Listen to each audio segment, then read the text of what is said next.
Welcome everybody to Bridge the Gap. My name is Holden Stephan Roy, and this is Instinx. This is the show where we talk to interesting people such as yourself. We learn your life story and possibly today some controversy, and then we go through that, extract some knowledge nuggets from your existence, and try to better ourselves off of it. And that's kind of what we do over here on this very show. It's not your typical interview experience, it's just different. With that, in order to get us off started, we need to know where a young Instinct starts his life. Just like the very origin point for this. Damn, yo. I actually come from a little small town called Delson, bro. Delson used to be a fucking forest area, bro. Before they started building all those big blocks and shit, yo, we used to chill around there. What's The a forest Delson? was the spot, bro. Yeah, Delson's right off the South Shore too. It's right fucking you know Saint Constant, fucking Candiac and shit. Right next to all that. Me, like everyone else, the main takeaway is like if you have Montreal here and then you go off of Montreal and there's civilization, this is when the civilization becomes forest. Bro, you got mini Montreal, you got Longueuil. Yeah. Right after that, it's La Prairie, and then I'm like right after that, So that's right like after La Prairie. far ass distance by like public transit. You need a car territory.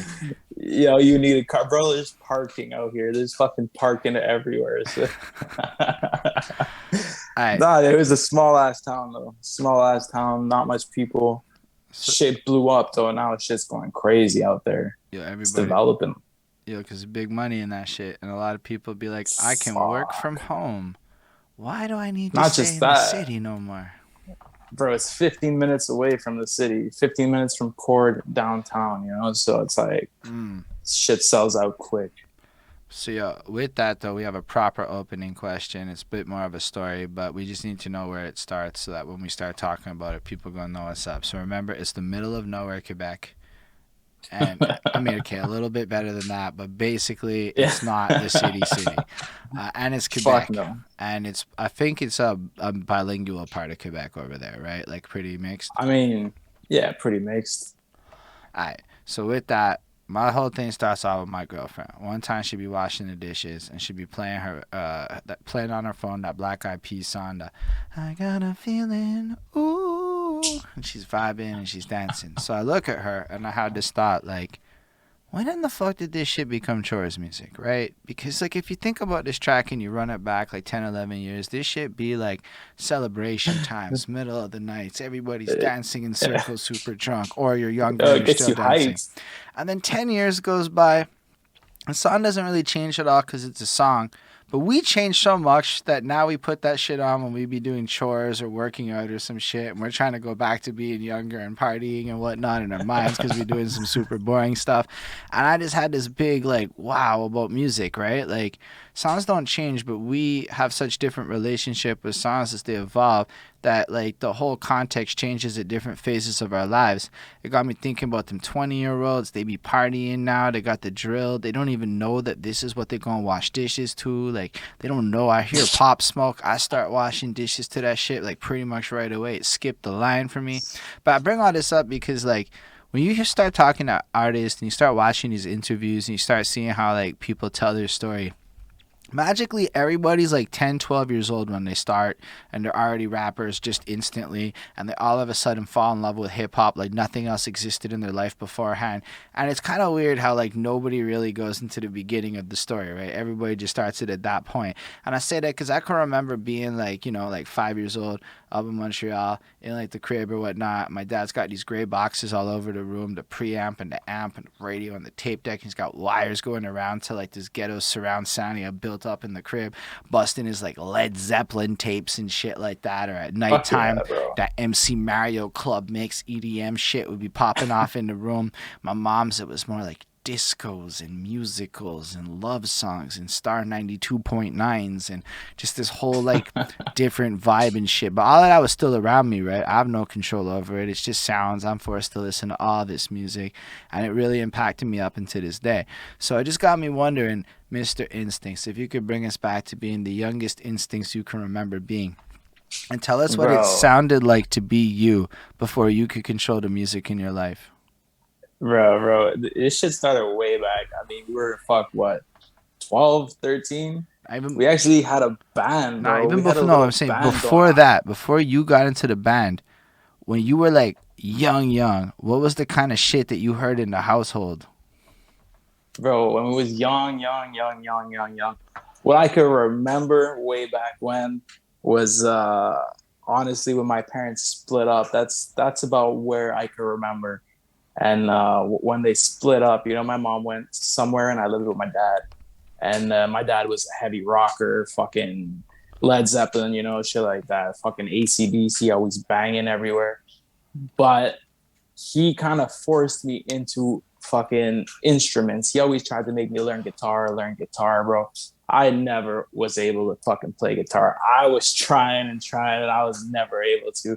And they had a little setup in the basement with the drum, the mic, the guitars, you know, and they're always jamming. And I was in my room fucking playing with the Sega and shit, you know. I was like, I don't want nothing to do with this shit.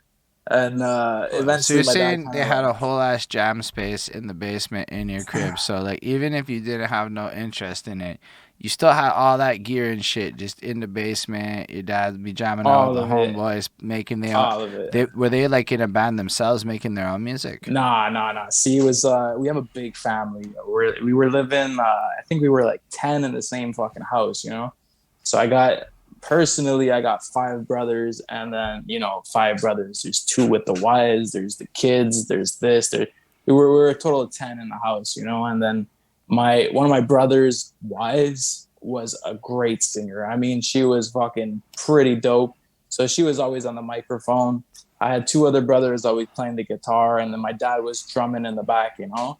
And shit sounded cool, you know. It was pretty hype. I mean, I tried not to take part of it in the first couple of years, you know. I was always trying to like, yo, I don't like this kind of music, you know. I never really liked that kind of music. Way back then, I was an aspiring drug dealer, fucking gangster, pimping out girls and shit, you know.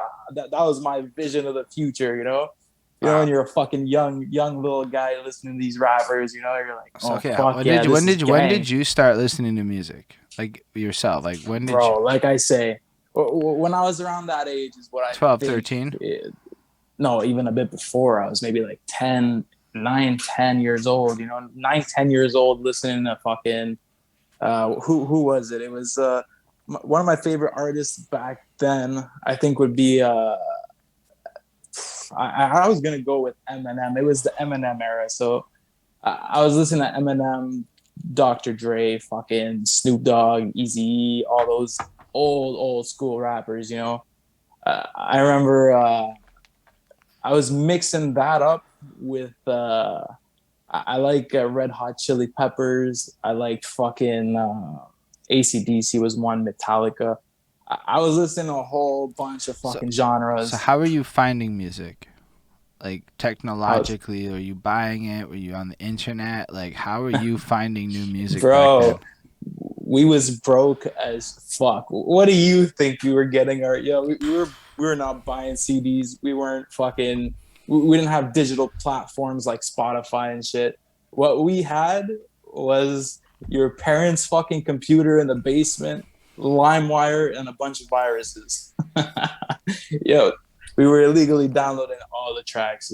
My boy would I had one of my boys, I guess he was pretty his dad was wealthy, you know, so his dad bought him everything. And then I would hear the songs at his place playing from like a CD or a cassette tape. And I was like, yo, I need this track. And then I'd fucking go to my house, type that shit up on LimeWire and fucking download that shit. And then I had a little fucking MP3, it was about this big, plug in my earphone jack, press play, and I'd be bobbing my head to it everywhere, you know? So it was fucking cool back then, you know. Had enough room for what 100 tracks maybe in my little MP3 fucking. It was cool. It was portable. It was somewhat cheap, and it was discreet. You know, it's true. No, I was, man. People It's wildly would hide playing music. You put the hair over or something, whatever, just to like yeah, hide the bro. It's like headphones. You didn't want anyone to know what you were listening to, really. It's like, yo, what track you listening to? Skip a couple. This track, it's like, yo, that's bullshit. Mm. But no, man, it was a hype time. It was a really hype time. That's what got me into music, though. It's just the flows were different. That's why I like to mix the old school rock and the hip hop and the rap and I was never really into dubstep, EDM, all that shit. I was more into rock and hip hop. In that time, I think rock was actually more popular than hip hop. So Or I was at always least it like a was little winning rebel. more awards, whether or not it was Yeah, more popular. exactly. But it wasn't really, like nowadays. Nowadays, No, hip now hop, it's I think, undeniably is rock is in some weird places where depending on who you ask, it's dying, and depending on who you ask, it's not. But the guitar sales are definitely down. yeah, a lot is down. But I mean, you go to a live show to these fucking rock artists, and I mean, bro, they're playing all the strings live, the drummers fucking live, everything's fucking on point. It's fucking nice. It's actually a really nice show. It's just not really. I don't know. It's not what it used to be. Yeah, I mean, I haven't really followed rock music at all in the last few years, to be honest with you. Almost none of the new bands that I've heard have caught my attention. Maybe I'm old. Maybe I don't care enough to go digging for the good shit then it's out there. Yeah, I mean, that's more what it. Well, I'm happy to go to live events and watch bands perform, but like I just rarely like is just 2003's music still. yeah, it's just one of my boys. One of my boys is in a rock band, and it's like he's the drummer in it. He's got the double pedal going on. The fucking bro, he's done a song and he's drenched in sweat. Like he's fucking heart all out on the drums, bro. He's fucking intense. But I mean, his music I do not like at all. I just like his performance. His performance is fucking nice. I love it. I really love it. I mean, shout out to him right now. He knows I'm talking about him, but. No, but it's like here's the thing, like performing it's a whole vibe and now like it seems to be people want like these dancey, intense performances where you jump around and shit. And like I'm not saying that like I don't know, but even in rock music you kinda have that high energy too, but like I just don't know. Maybe the rock bands are bad at marketing because like I don't hear from them. Like I don't even hear Well, from the that's the Montreal thing. ones. Well, it's because you look at you were talking about what 92.9 or some shit before. Yeah. All these big channels all have what pop, hip hop, and fucking EDM on these channels. Right. So what's the only fucking rock channel that everybody knows? It's shown 97.7, right? Wasn't there also What 99.9 The Buzz? Or is that dead? I don't even know. That's alternative. That's very alternative. It goes from it's not no no. Shelm is the only fucking rock station, bro. Okay, okay. I'm telling Shots you, bro. fired. You put 999 on, bro. I just know this because where I used to work, that's all they would put. It's fucking Showman every single day for. I think I worked there for 3 years, and every single day I would hear the same fucking tracks over and over. It's like, bro, make room for the new artists. There's no fucking new artists playing anymore.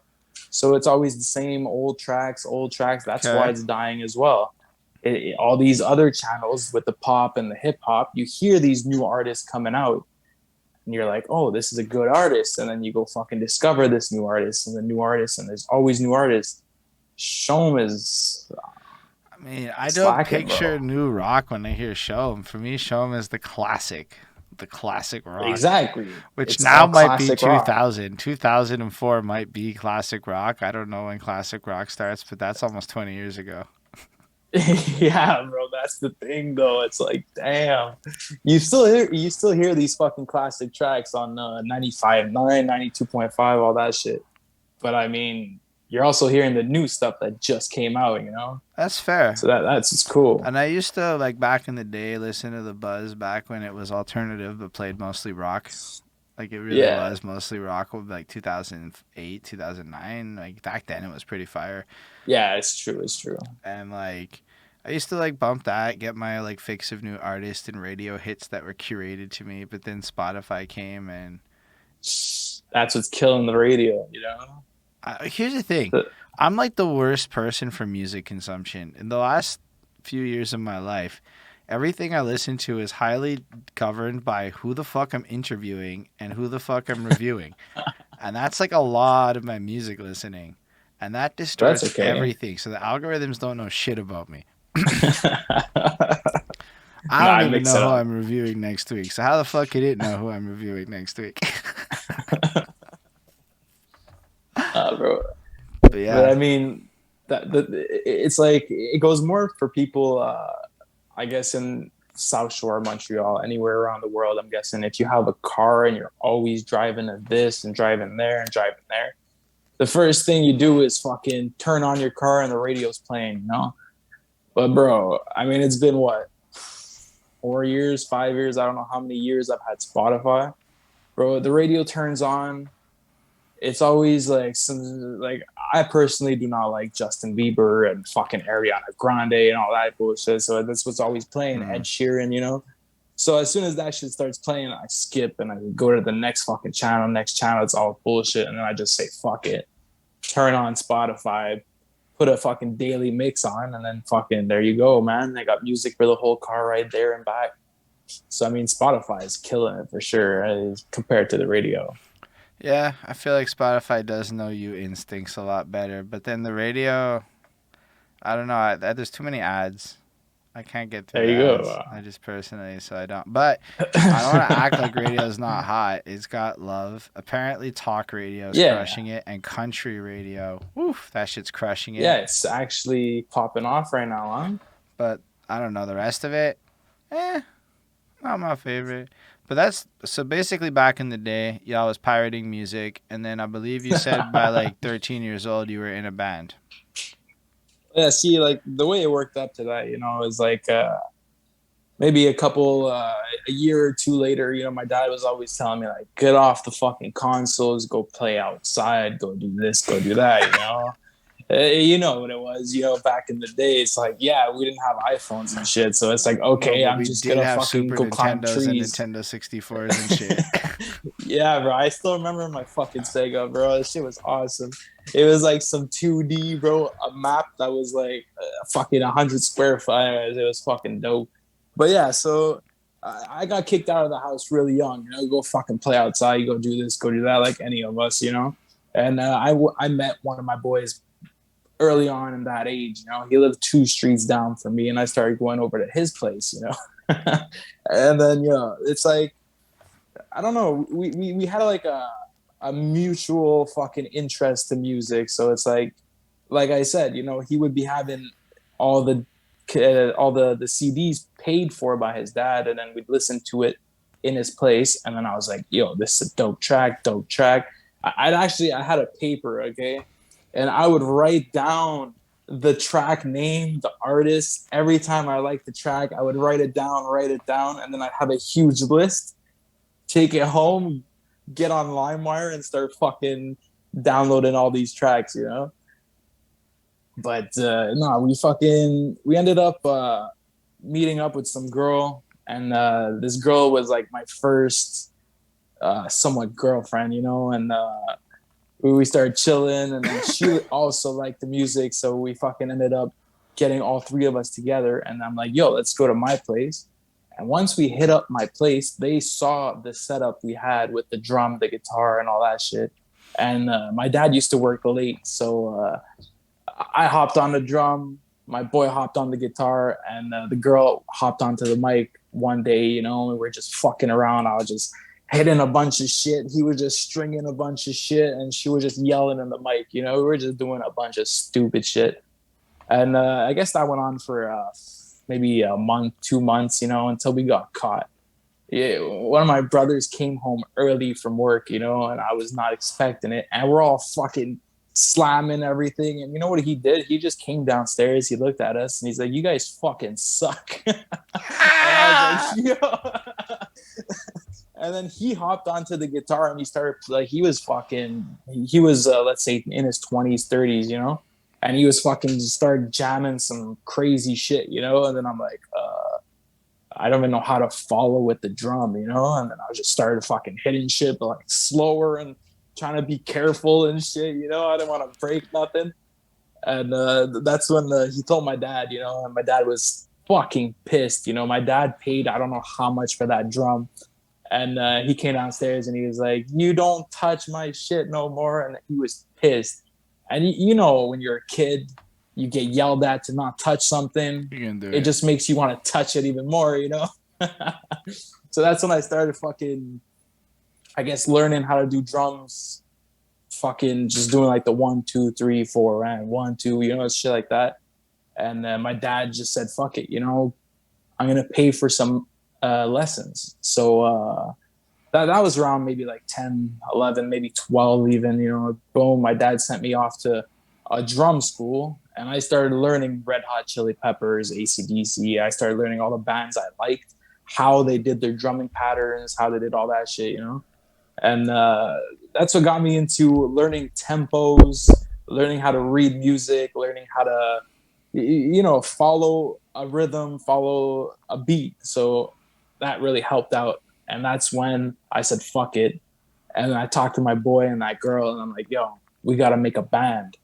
And then we ended up, you know, just meeting up after school every other day and fucking started writing some lyrics, trying to make a song and shit, listening to all these other artists and trying to like not mimic, but trying to do what they do, you know? So, I mean, it started off like that. We just fucking started jamming every other day and until we broke up, you know, until like, you know, we're kids, you fucking, Man, you get over shit real quick, you know? So it's like, it was cool while it lasted. Maybe like, I don't know, maybe a year. We did that for a year, let's say, so you're until we like split off. 12, 13, jamming out with your peeps, learning all about songwriting and the, like all the live rock side of shit. Yeah, it was until high school.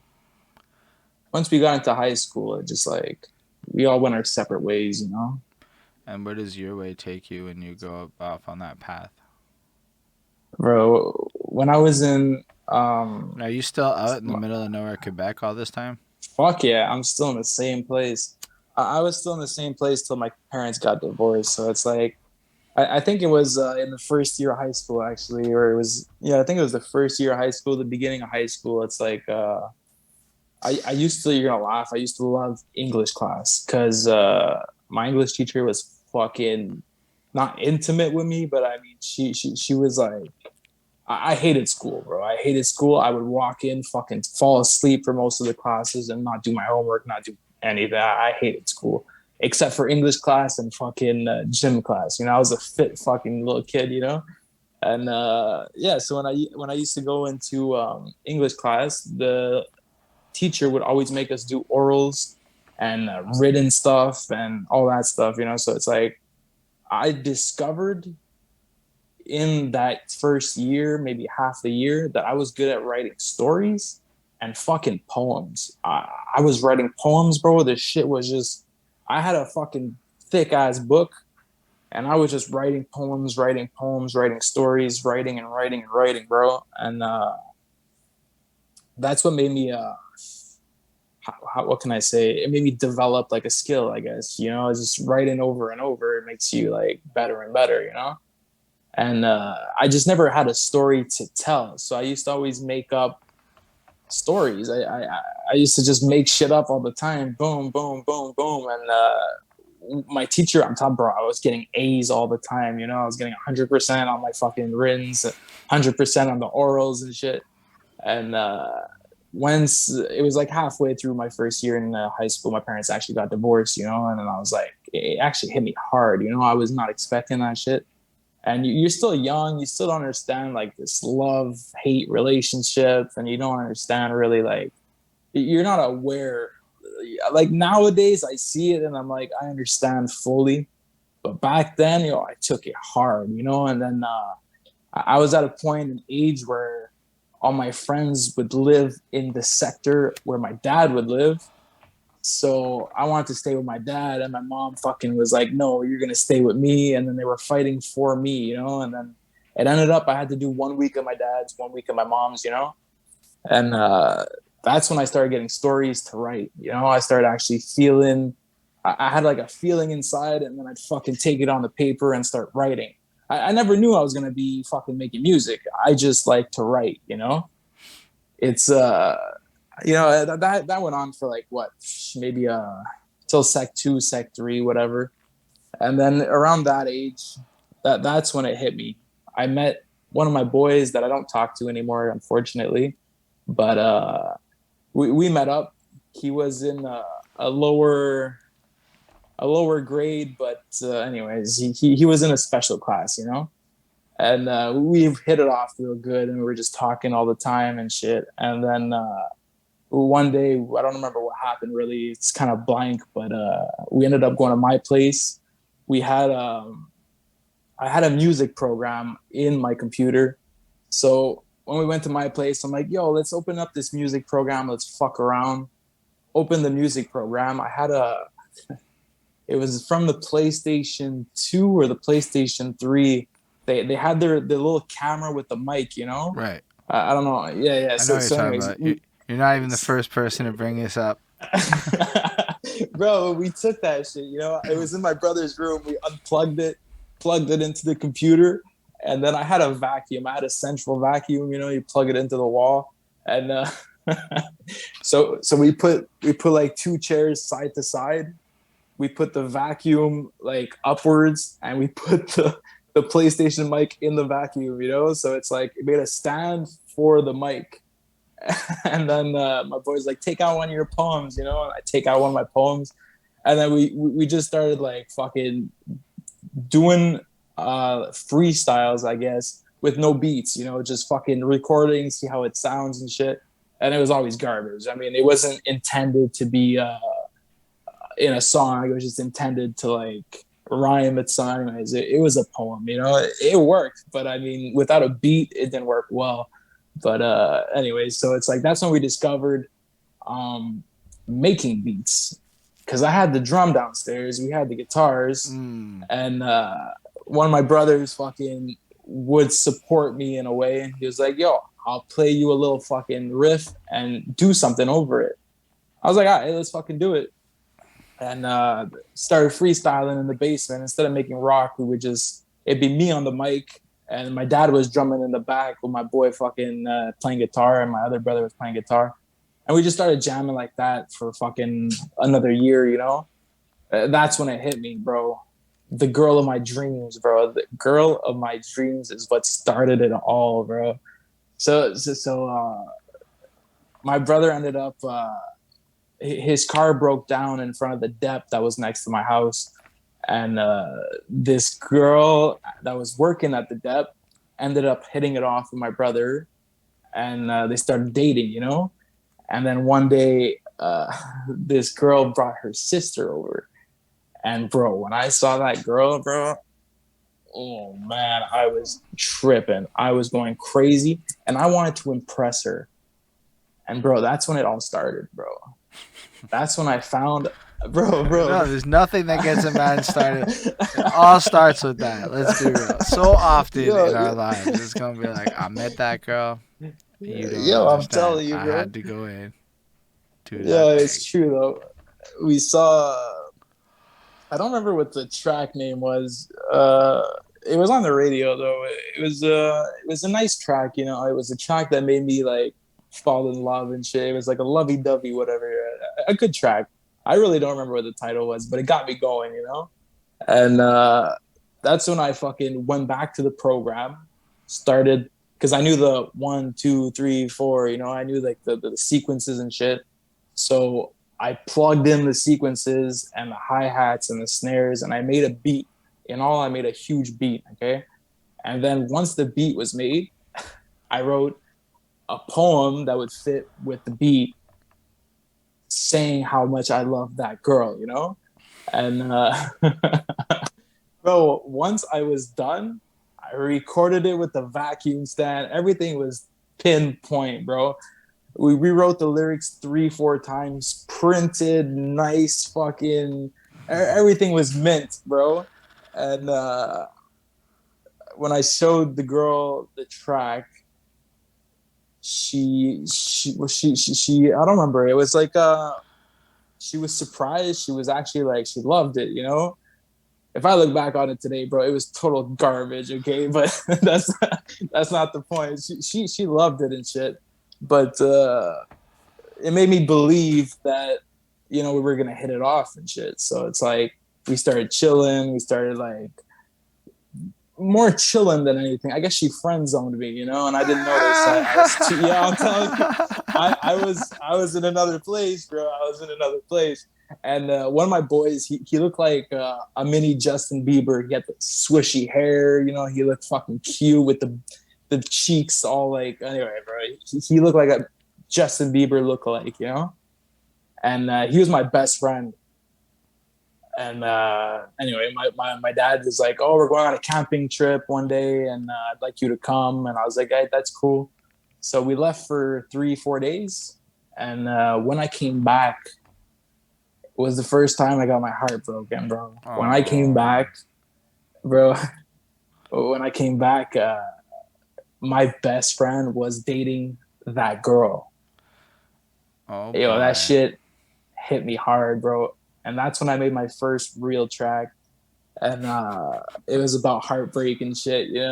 I get that's where it started. It's like ever since that day where I met that girl, shit would happen in my life that I would just have to express myself. And then I didn't really have no one to talk to, so I didn't really trust anyone. So I was like, you know what? Boom, what do I trust? The paper and the pen, bro. And then fucking just write that shit down. Like a diary, I almost had a diary going on, and just fucking write shit down and put on a beat, start writing, and then write a whole story, a whole song. And it never really went anywhere. I would just fucking do the track, save it in my computer. We didn't have Spotify and shit, we didn't have none of that shit. Or it was like just starting off. Right. I didn't know how to drop music. But yeah, that's how it really started off. I just started getting more and shit and more into it. And this is all on the PlayStation still, or did you like evolve your gear? Fuck no, bro. I was still we were jobless. My dad was broke. It just we like I said, it wasn't good quality shit. So we would just save it in the background, and then like my desktop, was full of fucking tracks everywhere, and nothing was organized. I was just like, let's go, another track, and fuck, that went on for a while. It went on for a long time. I think it went all the way up to like graduating year. So it's like I was maybe 15, 14, 15. Yeah, around there, bro. And my dad was tired. Okay, he was fed up of having me in the house. I started hanging around with the bad crowd. I started fucking selling a bunch of stuff. I was in another era in my life, and my dad kicked me out, but in a cool way, because he's like, you know what? I'm gonna set up the shed we had in the back. I'm gonna put flooring. I'm gonna put a bed. I'm gonna put a TV. And you're going to fucking live there. And I was like, yo, I'm a 14-year-old fucking kid. What do you think I'm going to say? Oh, no, that sucked. Bro, I had the time of my life in that shed, bro. People will be walking in the backyard, knocking at my door like, yo, what's up? We were already like 9 in the fucking shed. No room to fucking move and shit. That was the best time of my life, I'm telling you. Yeah, I'm telling you. You started expecting it, but the best time of your life is the time when 9 dudes was packed in the shed. There was girls too, bro. Fair enough. 9 people packed in the shed. Yo, I remember, bro, we had fucking ounces of weed. We were hotboxing the shed, and then one time my dad just fucking comes knocking on my door, opens the door, the smoke's coming out, and I had a crazy like zig staircase bong, just on my table. And my dad looks at it, grabs it, He's like, what the fuck is this? And I'm like, it's a flower pot. And he's like, all right, puts it back on the desk and then walks out, bro. I was tripping. That's wild. Shit was dope though. So that So now we fucking so that was your high had the time school of my life. experience. That's what the South Shore is. Fuck yeah, bro. That's wild. A lot of I'm sure a lot of people in parts of Montreal have experiences like that. I did not. I was in cadets. It was just really different. Nah, you missed out on some hard drugs, bro. Absolutely. I didn't touch a hard drug till my mid-20s. And even then, I just dibbled and Damn. dabbled. Never did Yeah. no. I mean, I didn't even start smoking weed till I was 18. Shit, bro.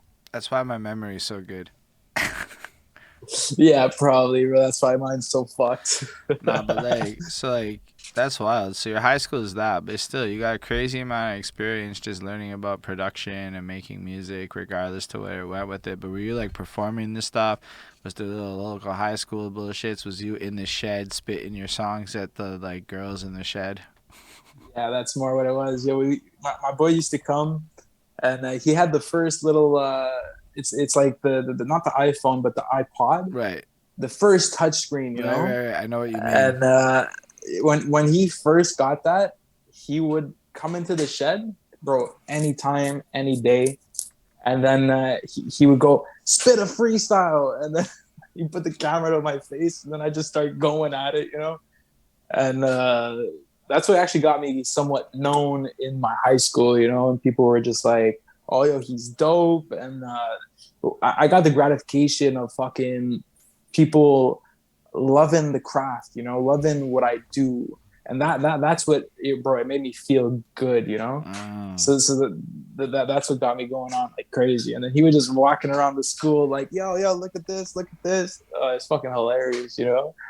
But no, man, we never really dropped anything. So you had like a teenage influencer kind of experience where like Mans was following you around, getting you to do shit, Yeah, and he was bro. like there before like the gram and all that. Or was the gram Way around? before, bro. Like I said, I think in that time Facebook was starting out, and then everything was still new. But like Facebook wasn't what it is today. It was actually like Facebook was like, I'm trying to smash what's up. yeah, bro. It was like a profile picture, and that's about it. No, there's the poke feature, bro. When that person yeah. poked you back, bro, it was done. She poked you back, you were in good fucking. Or she didn't know what poke meant yet. Yeah. She didn't even know how to open the app, you know? You had to go on the fucking PC every time and find out how to. That was some good times. No, they had shitty mobile apps since like for a while since like, but yeah, the original days. You're right. It was right on the PC. No anything. Yeah, bro. No one had internet, bro. People would get on the internet by accident with the Pocket, and bro, they'd get bills of $200 and be like, "Yo, what the fuck?" Oh well, sir, you went on the internet for about 5 pages.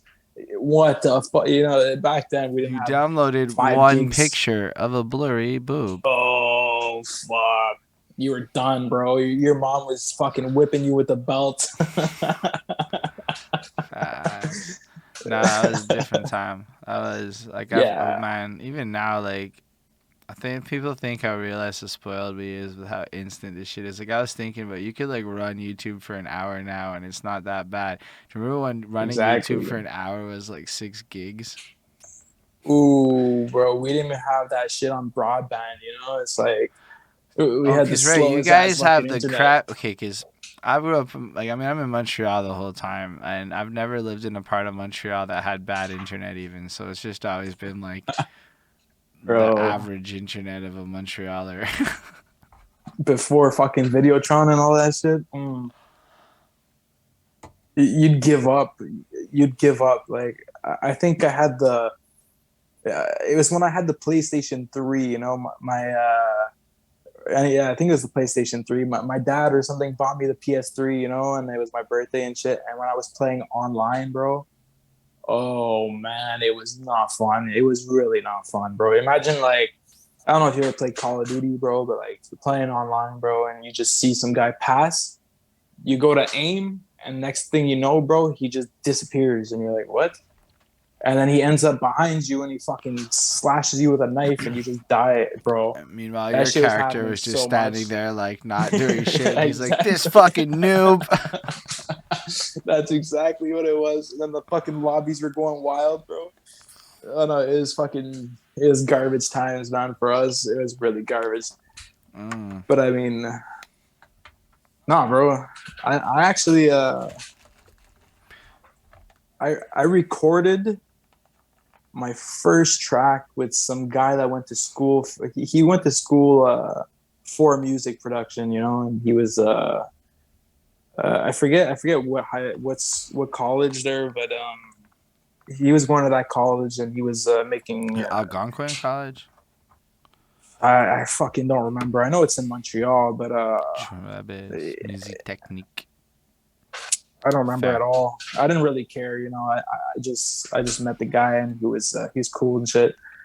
And he was the first one to record one of my tracks, and it's called "To the Boonies," you know, like because we live in the boonies in a way, so it made sense with the track, you know.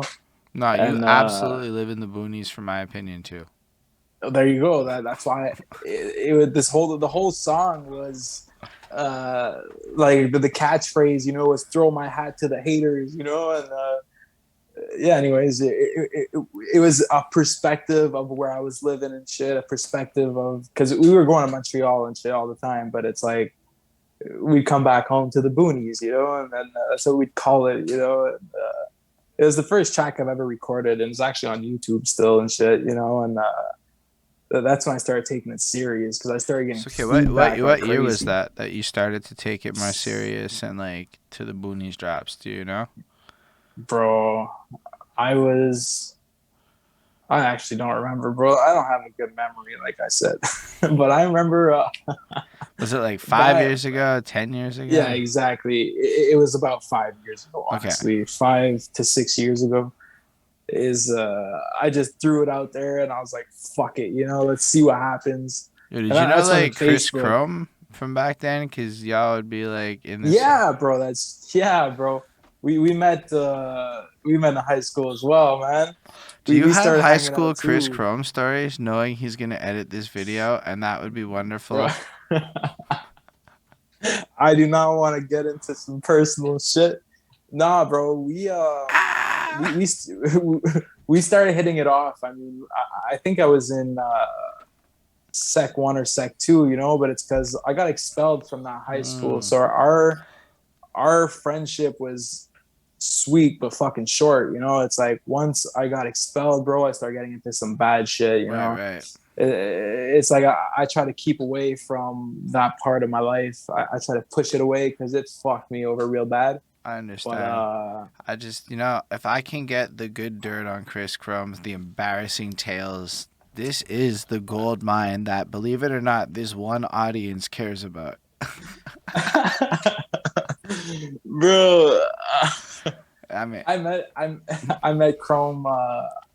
So we were hanging out with some girl back in high school, and this girl, she was not fine. She was, I mean, she was the girl. Okay, she was the girl that I would talk to go talk to one of her friends, you know, and her mom was a psycho, bro, and she was crazy and shit, but her daughter, she didn't care, you know, so she'd always be like, yo, come over anyways, and that'd be our little chill spot, you know. So it's like, I guess that's what made her our friend, honestly. uh, but yeah, so that Chris Chrome knew her too, you know, and it's because of her that I know Chris Chrome. It's shout out the friend with the crazy mom. yeah, bro. I don't want to name names, bro. Obvious. I don't want you to name names either at this point. You can tell me off, Cap. but yeah, bro. So it's like, I mean, I don't really have embarrassing stories because Nobody I mean, did. The one time I tried this, the guy was like, "Yeah, Chris Crum stole my girl," and I'm like, "Are you fucking kidding me? That went the opposite of what." yeah, bro. That's nothing. No, man. I mean, I don't want to put him down and shit neither. So I mean, I don't really have. Nah, you can't. I don't. He was. he wasn't what he was today, but I guess I wasn't either, you know. So it's like Yeah, no, I don't want to I put Chris was, down. Everyone was a teenager. yeah, exactly, bro. But I was hanging like we were friends, but I was like I said, I was hanging around a bad crowd, you know. So it's like Mm, my brother, what he told me is I was the coolest loser. that's amazing. So it's like, yeah, bro. So we were always bad kids, but no. Anyways, No, I it's don't really fair. have nothing. Fair enough, man. I appreciate it because, like, y'all be like connected in this little circle of people, and everybody I know that I've talked to from the South Shore in that age group knows Chris. And I'm like, damn, a lot of people, like the Deuce guy knows Chris, the Tizzy guy knows Chris. I start running through all these South Shore people. They all know him from back in the day. And I'm like, that's wild that, like, everybody know each other in this whole little ecosystem that's adjacent to Yeah, Montreal that is just so not Montreal. Um, yeah, bro. so, like, what happens, like, after you finish up with high school then? Like, do you, like, continue on to, like, the Seja plans? Or I guess not really with the school because you weren't so into it? When it's a little sad part of my life, I guess. But once I actually graduated, believe it or not. I So believe it. after three, after three different schools, fucking 2 years of summer school and all that bullshit, I passed high school and I was fucking happy. But I was living with my dad still, and my dad had a shitty ass job, and he ended up losing his house and shit. So we ended up moving in a little apartment, and then well, not an apartment. It was like a house with 2 levels. We were living in the basement. That place ended up flooding, so we had to get out, and then we ended up living in like some crack apartment, you could say, a crack house apartment, bro. People would be you'd walk out the apartment and some guy would look at me and be like, yo, you want some of this? And then he'd show me like some fucking schwab ass weed, you know, like some fucking shitty weed. And I'd look at him and I'd be like, bro, pull out my weed. This is what I'm smoking. And he was like, oh fuck. And then walk away. And I was like, yo, these guys are fucking crackheads. But no, my dad started my dad started like losing it a bit and shit, and I didn't want to live there, so I ended up splitting, and I had to get a full-time job and shit, you know. So I was what, maybe 16, 17, living in a fucking one and a half in Saint Constant. I went back to my hometown, you know, and I had a full-time job, you know, so I got split up, I guess. uh yeah, so it's like I didn't really have time for college and all that shit, you know. I wanted to go, but bro, I didn't like school, so I said fuck it, right into the workforce, started making bills, you know. And then what about music at that point? That's actually when I went hard, bro, because we were living, I don't know if you ever heard of the 222. It was a pretty famous bar for minors, actually. So it's like this bar was legit on the other side of the road from where I lived. And bro, we used to go there every fucking other night, you know. So it's like, boom, I get my paycheck, blow it all on fucking alcohol and fucking drugs and shit, you know. And my boys used to always come through. We'd always fucking be chilling in the apartment, and that's where I built my first studio. So I had bought gyps and shit, made a box with the fucking plexiglass, and then right next to it was my desk with the computer and shit. And that's when I went hard, you know. I was making my beats A to Z, boom, recording all my fucking lyrics A to Z. And I was living under another name, which is why my history of Instinx is short, because it was a What was new your old name? branding, and it was a Big Red Man. Big Because Red I used, Man. yeah, bro. I used to I used to chill in the sun. This is where the name comes from, you know. I used to chill in the sun, and I got white ass skin, so boom, I just get red, you know. And I was always like the stockiest kid in my group, so I was the big red, and I'm a man, you know. So it's like that's where it came from, you know. It's like we dropped a shit ton of music on that name, but bad publicity and shit had me The name wasn't good. I could see how this name is not gonna work in the climate of when you started. Yeah, exactly. It was just an old. It's because I used to do a tag, and it was BRM, and I used to always do it everywhere in the school and shit. So that's why I stuck with the name. But it was what, maybe like 2 or 3 years ago. I started looking at music in a more company wise, more of a branding, more of a like Mm. it's a product. We're making a product, so it's like I started listening to marketing classes. I started listening to producers and other artists, how they fucking did their shit, and that's what made me say fuck it. So I had to change my name. I created a logo, which is right there.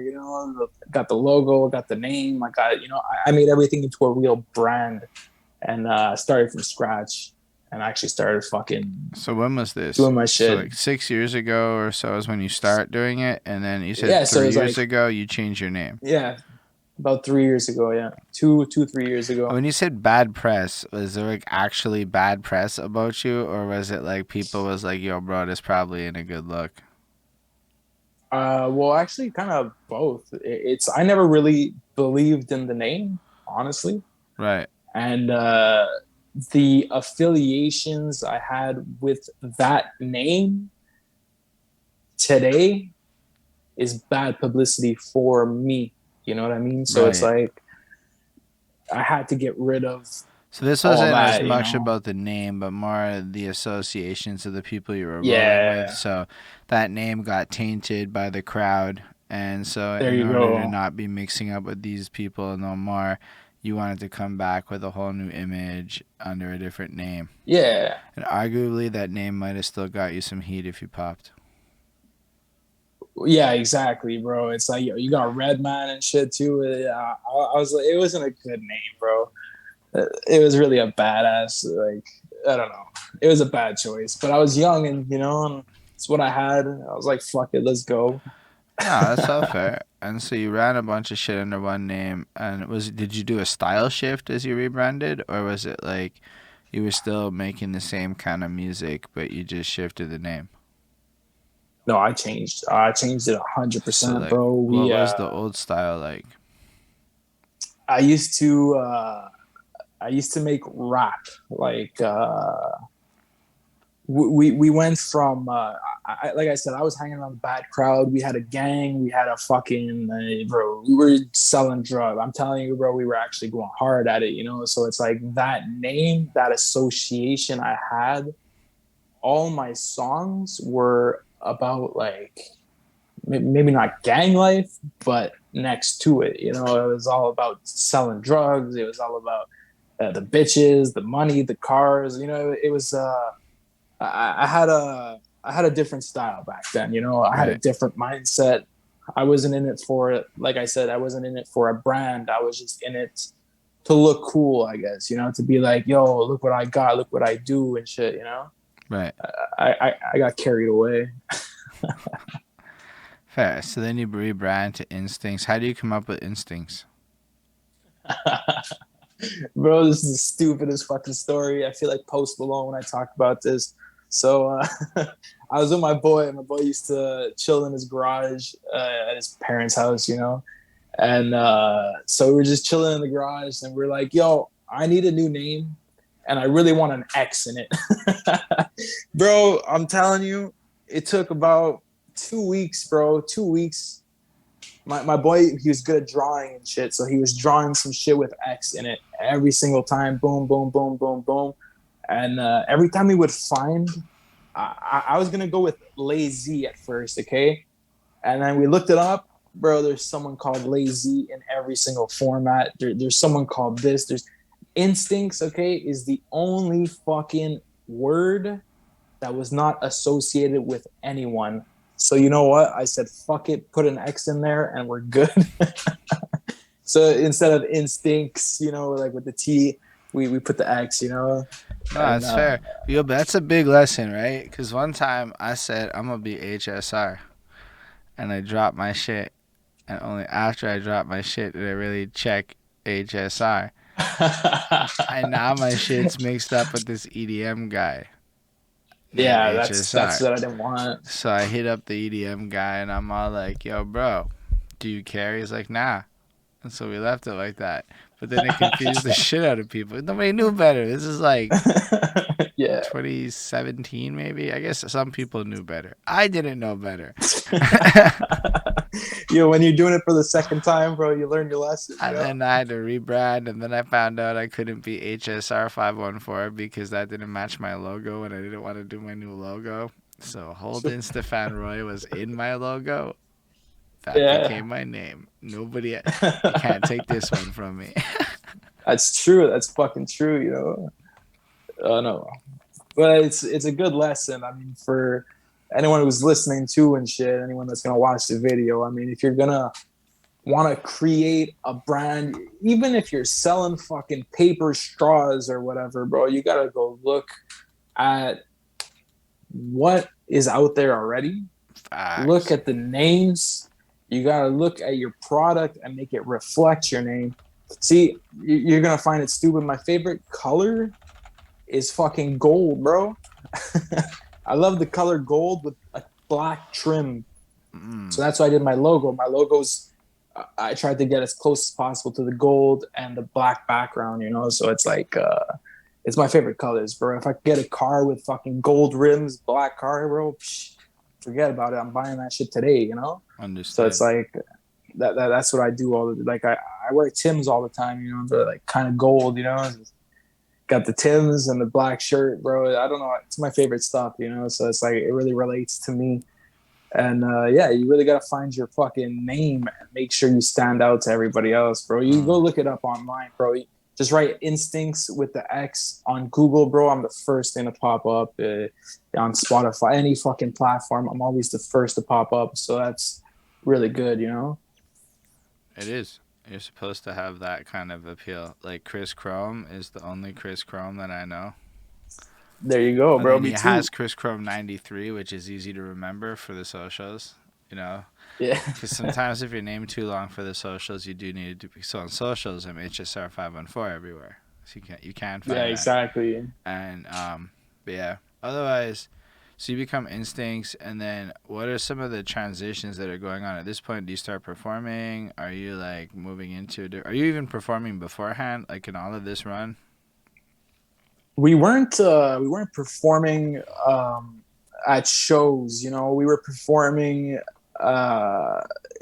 in a group, I guess. Like we were going to that bar, let's say, and I had a select few fans, I guess, people that would support me unconditionally. And I would legit, we would put one of the songs on at the bar and then just start singing, like mumbling a bit. And then people start like singing as well. And then I just like end up getting up, and then fucking singing the whole fucking song and everybody would fucking jump in, So it was like, never really performed until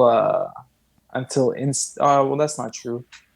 Actually, we were doing that, a lot until I actually got the courage to perform. And I found it's like a place, an agency, I guess. It's called My Afton. I don't know if you ever heard of that. Anyways, it's a little thing.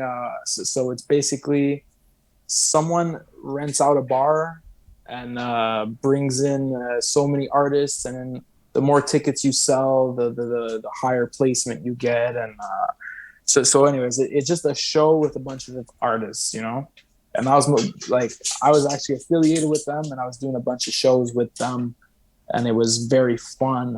It was my first couple experiences of me actually doing a show, and these places were This is a whole ass website shit where it's in the South Shore, or like... No, it's Montreal. It's actually in Montreal, but what's it called? It's My Afton. And my Afton is AFTON.com. And so they just like throw shows, and then if you sold enough tickets, they would be happy with you and give you more love. Yeah, bro. I'm telling you. It's like the first time I went and did something for them, if I'm not mistaken, there was about maybe 20 to 30 people on the stage, you know, like on the floor fan wise. And I was like, yo, that's actually dope. It wasn't that much, but to me, for my first show, it was a lot. So did my performance, everything went well. And when they booked a second show, the stage was a lot bigger. The fans that were in the building was immense, bro. People had troubles moving and shit. And I brought maybe like 10, 15 people myself to that show. So the 10, 15 people I brought, I couldn't even see in the crowd. There was so much people, you know. I'm telling you, maybe there was like 60 to 70, maybe 80. I don't know how much people, but it was crowded as fuck, you know. And I started going on a fucking uphill. I started fucking selling as many tickets as I could. People were chanting my lyrics, jumping in the crowd. And then I met up with Makeway's own Buds, bro, Anu Buds. Yeah. And we started hitting it off, you know. And then I was like, yo, I like your fucking production skills, and I will be coming to you for everything I need. And then he got me an entryway to open up for Dax. Dax is one of my aspiring artists. I love the guy. I love how he does his marketing and all that shit, you know? And yeah, he's the one I look up to the most, I guess. And he got me to fucking open for him. So, bro, you were at the Dax show in December 2019. Yeah, bro. I opened up for him. I think you said you were there too. I was there. I'm like trying to remember. I feel like we did have this chat as I was remembering it. Yeah, we like, did. Because I'm like, I was fucking in the audience of that show watching it because I wanted to see Montreal people. You were, no offense, not one of the Montreal people at that time. I believe I was seeking out King Misery and them were performing. So I was like, I should go check this. And I remember the emo kid. Yeah, exactly. I came out after him. That kid was one of my favorites, to be real. That kid came with but that. He wasn't. He did he, not. He wasn't. Made no sense at all at that show. None in the exactly. least. But I wasn't liked a show for him. But I he was good, bro. So good. Yeah. He's doing real well. He's getting numbers. He's doing his shit. He's really, he was impressive, but he was not at the right place, you know. But I mean, he was really good. I mean, he was good. You came out and they came out, and then Dax came out with, and then by the end of the show, Dax was not wearing a shirt. Yeah, I know. He was doing fucking burpees on the stage to get ready for his next track, and I was like, "What? Right? How do you do this shit?" I heard he's in the crowd though.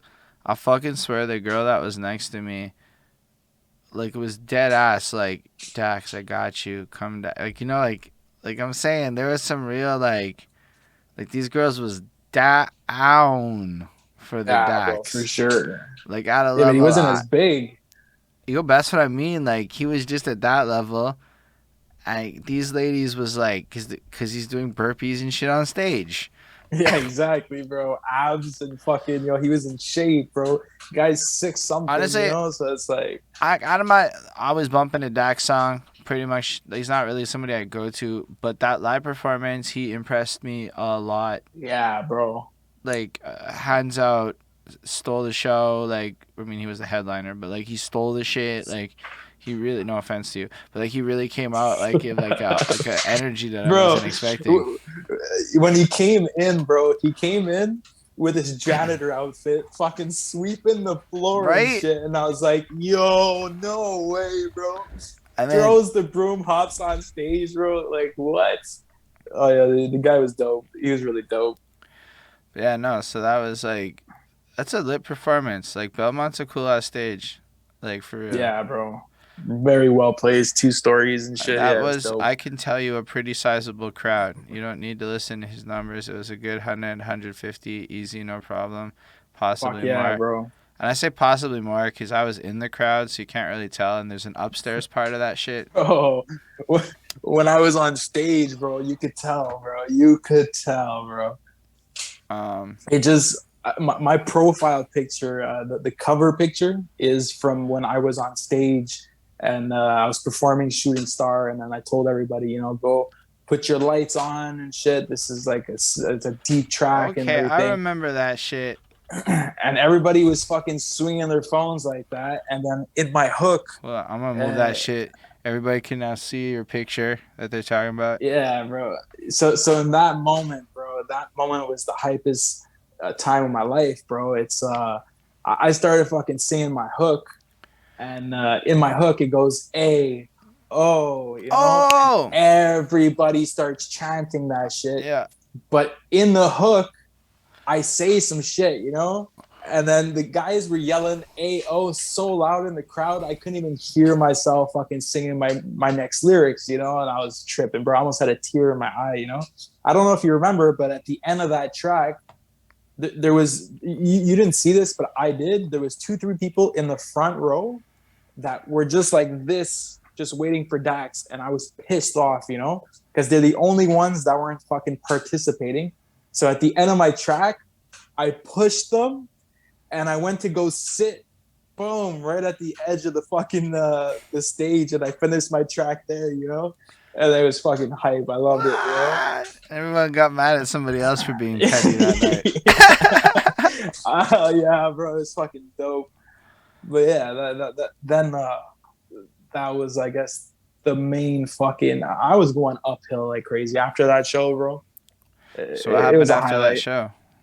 COVID, bro. COVID. The COVID. That's facts. Bro, that was pretty shit. like that was some late ass. All I remember about that show was waiting in line ahead of the fucking thing, and I will never it was forget. minus 30, bro. And you're just waiting in line, and it was awful. And yeah, I'm the only old man there at the Dax show. Bro, I remember, man. I got to go right inside because I was a performing artist, and I was like, I feel bad for these people outside. I felt bad for the people outside too. It was miserable. And you guys don't understand. It was like 45 minutes, an hour of in the cold waiting, because of course it is. And this was like, I don't know. Did you see me? Because bro, I shot a video with Buds in front of that lineup, going like, "Who ready for Dax?" Bro, I was right in the front, bro. Right in the front of this motherfucking lineup. No, I wasn't in the front of the lineup. By the time I got to the front of the lineup is when CY showed up in the limo. That's when. See, no, I was already inside. Because that's when I got to the front. But like, I was in the middle in the back, kind of like where people smoke weed at Belmont in that little nook. That's about where I was in the line. And it took fucking forever. And I got inside finally. And then I saw the show. And it was pretty dope. But yeah, it was a dope show. I know for a fact that while I'm going to go to a lot of people's concerts in the summer this year, I'm not doing that shit as much in the winter. No, bro, I'm telling you, bro. I was just outside shooting videos going like, bro, it's too cold, man. Let's go inside, bro. That was too much. I mean, it's good to shoot those videos and to have that level of promo. Like 514 Online Mix was there covering that shit, and like other people was there. Yeah. So it's like really good, but standing in line sucks ass. Yeah, for sure, bro. So but yeah, we didn't even know each other, bro. Not even. Like I never never like would have thought. I didn't know. And a lot of the people there, I really just went for. There was like I think 2 names on the lineup. Oh, and Jay Schreier I knew. Or I knew of Jay Schreier. Yeah, Jay Schreier was there, yeah. He be doing some things still. But so I came for those 2 names, and it was a great show. I did remember it. And Dax impressed me, so that's fair. COVID kicks in, though. And what happens to you after the vid kicks in? Bro, I was in a dark place, man. When COVID hit, because I was loving these shows, bro. I started getting like a fever for them, bro. I was craving them. I loved interacting with the crowd, bro. Just going like this, bro. Everyone starts going like this, you know, and you're like, fuck yeah, you get more into the track and shit. Once COVID hit, bro, studios closed down, bars closed down. Everybody knows everything fucking shut out. Facts. And honestly, bro, it shit knocked me to my feet, bro. It knocked me to my knees. I mean, I was in a place, bro, I'm telling you, I didn't know what to think anymore. I actually gave up for a whole year straight of doing nothing. I said, fuck, what am I supposed to do? And then not to get too much into the vaccination and all that bullshit, but Like it got me into a place where I was like not sure what to think of. Like, do I trust my own fucking government? Do I trust what's going on?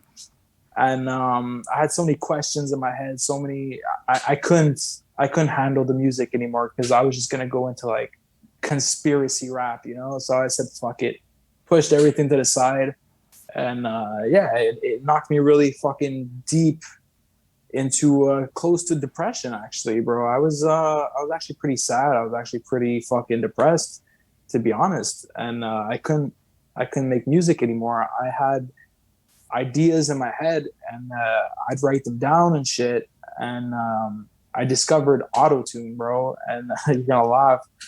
And I started almost making music like that guy, you know, that we were just talking about. That wasn't supposed to be in that show.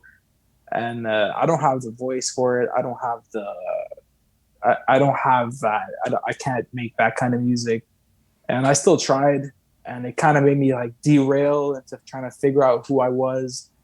And yeah, it took about 2 years to figure out that COVID was actually going to end someday, and then I had to get back into the fucking music. So yeah, a big waste of a year and almost 2 years to doing nothing, bro.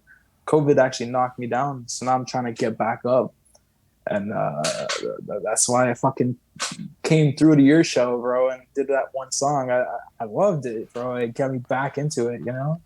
Nah, I hear that. So what made you decide to go to Ottawa? See that's so all right. So now that I mean COVID is, I guess, behind us, I'm still not vaccinated. Well, I don't believe in that shit, you know. So it's I'm like only 2 shots in, so I'm now more in your boat than not, cause motherfuckers still give me the, oh, you didn't get the fourth shot yet? the fourth shot, bro. I'm like, nah, I got COVID. Bro, I got the COVID it's booster. That's the booster I got. I know I'm bro not trying to be like cavalier with it, but and like if you really have issues with it, like health, go talk to doctors and shit. But for sure, bro, for sure. It yeah, stays a choice, bro. but the way COVID be now is not the way COVID was then. We didn't know what it was. So yeah, I agree 100%. But it's just the way that they handled it. It's just like, yo, we're gonna rush, we're gonna get a vaccine made, and we're just gonna give it to the population. We're gonna test about 10,000 people. It works, perfect. Let's go. But how would you know it works if these people never had COVID? They didn't have, anyways. So it's like their testing phases weren't. Anyway, I don't get in conspiracy Right. shit, but I I mean, mean, I don't know about the way I look at that shit is there's a shit ton of information out there that will say literally anything at this point. But here's the thing. yeah, I might read some stat game pretty good, but I'm literally not a doctor, nor do I understand the realms of medical exactly. research. I do find claims like 50,000 people agree on something to be a really tiny amount of people in the big picture. So sometimes people gotta wildly hold off on the memes they share because it doesn't say what they think it says. Like I seen one where it was like 50,000 medical or 50,000 nurses say this, so would you ignore it? So what I did is I googled how many nurses there were, and that shit was so big that it's like 0 point something or like 2 or 5%. It was like some shitty small number where like, Yeah, yeah, yeah, yeah, nah, B, yeah. I would never let that many people govern my life. So no, that number is not There you meaningful to me. go. However, the actual way the government of Quebec handled shit was crazy. They made a whole ass lockdown on New Year's Eve and just said fuck y'all and your plans. The second Yeah, I year, know, bro. that was some weird shit. That's why. That's why I was getting mad, bro. But no, the whole convoy thing actually. Once it sparked up, I was supporting that shit 100% because they shared the same beliefs as me. Like on Yo, which beliefs did y'all share? there you go. So it's like think of it like this. This is what's going on in my head. Okay, so right now I want to go to Mexico. Right, I got to take a plane. Government says no, you can't because you don't have your 2 doses of COVID. Right. So if you're following the science, like they say, and you're following all that bullshit, right now the new variant of COVID has nothing to do with those 2 doses. So those 2 doses were for the first 2 COVID variants that don't exist anymore. So why would I need to protect myself for something that doesn't exist anymore? Why are you saying I can't go over the border because I don't have a vaccine to a fucking influenza that don't exist anymore? Where the fuck is the logic in all this, you know? So that's what made me like dig deeper and try to find out. I had a bunch of questions, and like you say though, it's the internet. The internet, you search anything, you're gonna No, but find what that's you're looking like okay. for. Like to be fair, like I might not personally be on that side of the fence with it, but I'm also not on the other side. Like what you said there is a really rational, logical conclusion to come to based on if you Googled shit. There you go. So it's like it just doesn't make sense. Anyways, it didn't make sense to my head. And after 2 years of lockdowns, after 2 years of fucking forced to wear masks, 2 years of all that crazy nonsense, bro. First of all, it was an outing, a fucking outing we could go to and have fun, bro. I saw it like that. And secondly, bro, I told myself the more numbers there are in a convoy, in a fucking protest. I've never went to a protest in my life except for that one. So when I saw it happening, I agreed with that shit 100%. And I wanted to go see what was going on because you look at what the media is telling you, the fucking news channels will show you there's 5 people. They're fucking waving swastika flags. They're a bunch of fucking racists and all that bullshit. The radio's gonna pump out fucking a bunch of lies as well. So Yeah, I hate just to that shit. like, just because you might not think he's like whatever, because people watching might have opinions at this point on this topic, but Yeah, for sure, for Canadian sure. media is state funded, meaning Yeah, like Justin Trudeau or Legault, depending on which part you're in, they actually do have sway over the narrative of media. And in the very onset of the protest, um, the Canadian media coverage was pretty garbage in terms of not stoking flames. Like it really was some bad journalism that favored what Trudeau's really awful response was. Because personally, his Trudeau comes out like after it looked like Trudeau Googled this for 5 minutes, walked out, and just typecasted everybody as one thing, said we don't negotiate with terrorists, and then went away for a week and a half and got COVID. I believe they got yeah. COVID in that period. So That's what he says. in the middle of all that, it just looked really weird because then homeboys like this guy and others are going live on Facebook, and it looked like a rave. So I see a Yeah, it rave was dope. happening, of which I'm like, hold the fuck up. What? I don't. So I looked at it like, so there's the truckers and they're doing one thing, making noise. There's this rave happening in downtown Ottawa that looks kind of fun, not gonna lie. And then, I don't know. Other people were probably being hateful in the middle of that, but I went to the Black Lives Matter protest, and when I saw the pictures of the instigators after, they were fucking bro, I was right next to these people and I had no idea who they were. So, like, they're in every city in every protest. And then it was weird how our government responded to it. So, all fairness, yeah, it was a weird reaction from the media. Well, that's it's a fair thought, but I mean, you're saying like there was people destroying shit or whatever, I'm like saying that group in of every people. protest, there's always this really small group of people that do dumb shit in every Yeah, protest in exactly, history. So it's not like that was special. It's like, yeah, of course that's going to happen. It's some dumb shit. for sure. There's But questionable what? donations to the GoFundMe from the sources. That's a very different point. Some questionable Yeah, people. that. But that's my ethics and my morals. If the other, But that's what I believe. I'm not going to really go too deep on that. A lot of people Elon gave Musk, bro. a lot of people that don't live in Canada gave a lot of Yeah, that's money to the that shit. point. This is the most foreign Well, influence shit I ever saw in my life, in my opinion. Some foreign bro, influence it shit. was the biggest protest in Canadian history, bro. And yeah, it was fucking Elon Musk, bro. Elon Musk dumping out some pocket change for it. Yeah, it was cool. It It was was funny. wild shit. But no, but the cool thing was some things that were not in the media were like things like there was a little group of people that started to, like you say, there's always that group that's gonna start fucking doing stupid shit. And once those people started doing shit, the truckers came out of their fucking trucks. People surrounding all told them to get the fuck out. They pushed them out of the crowd, bro, and those people left.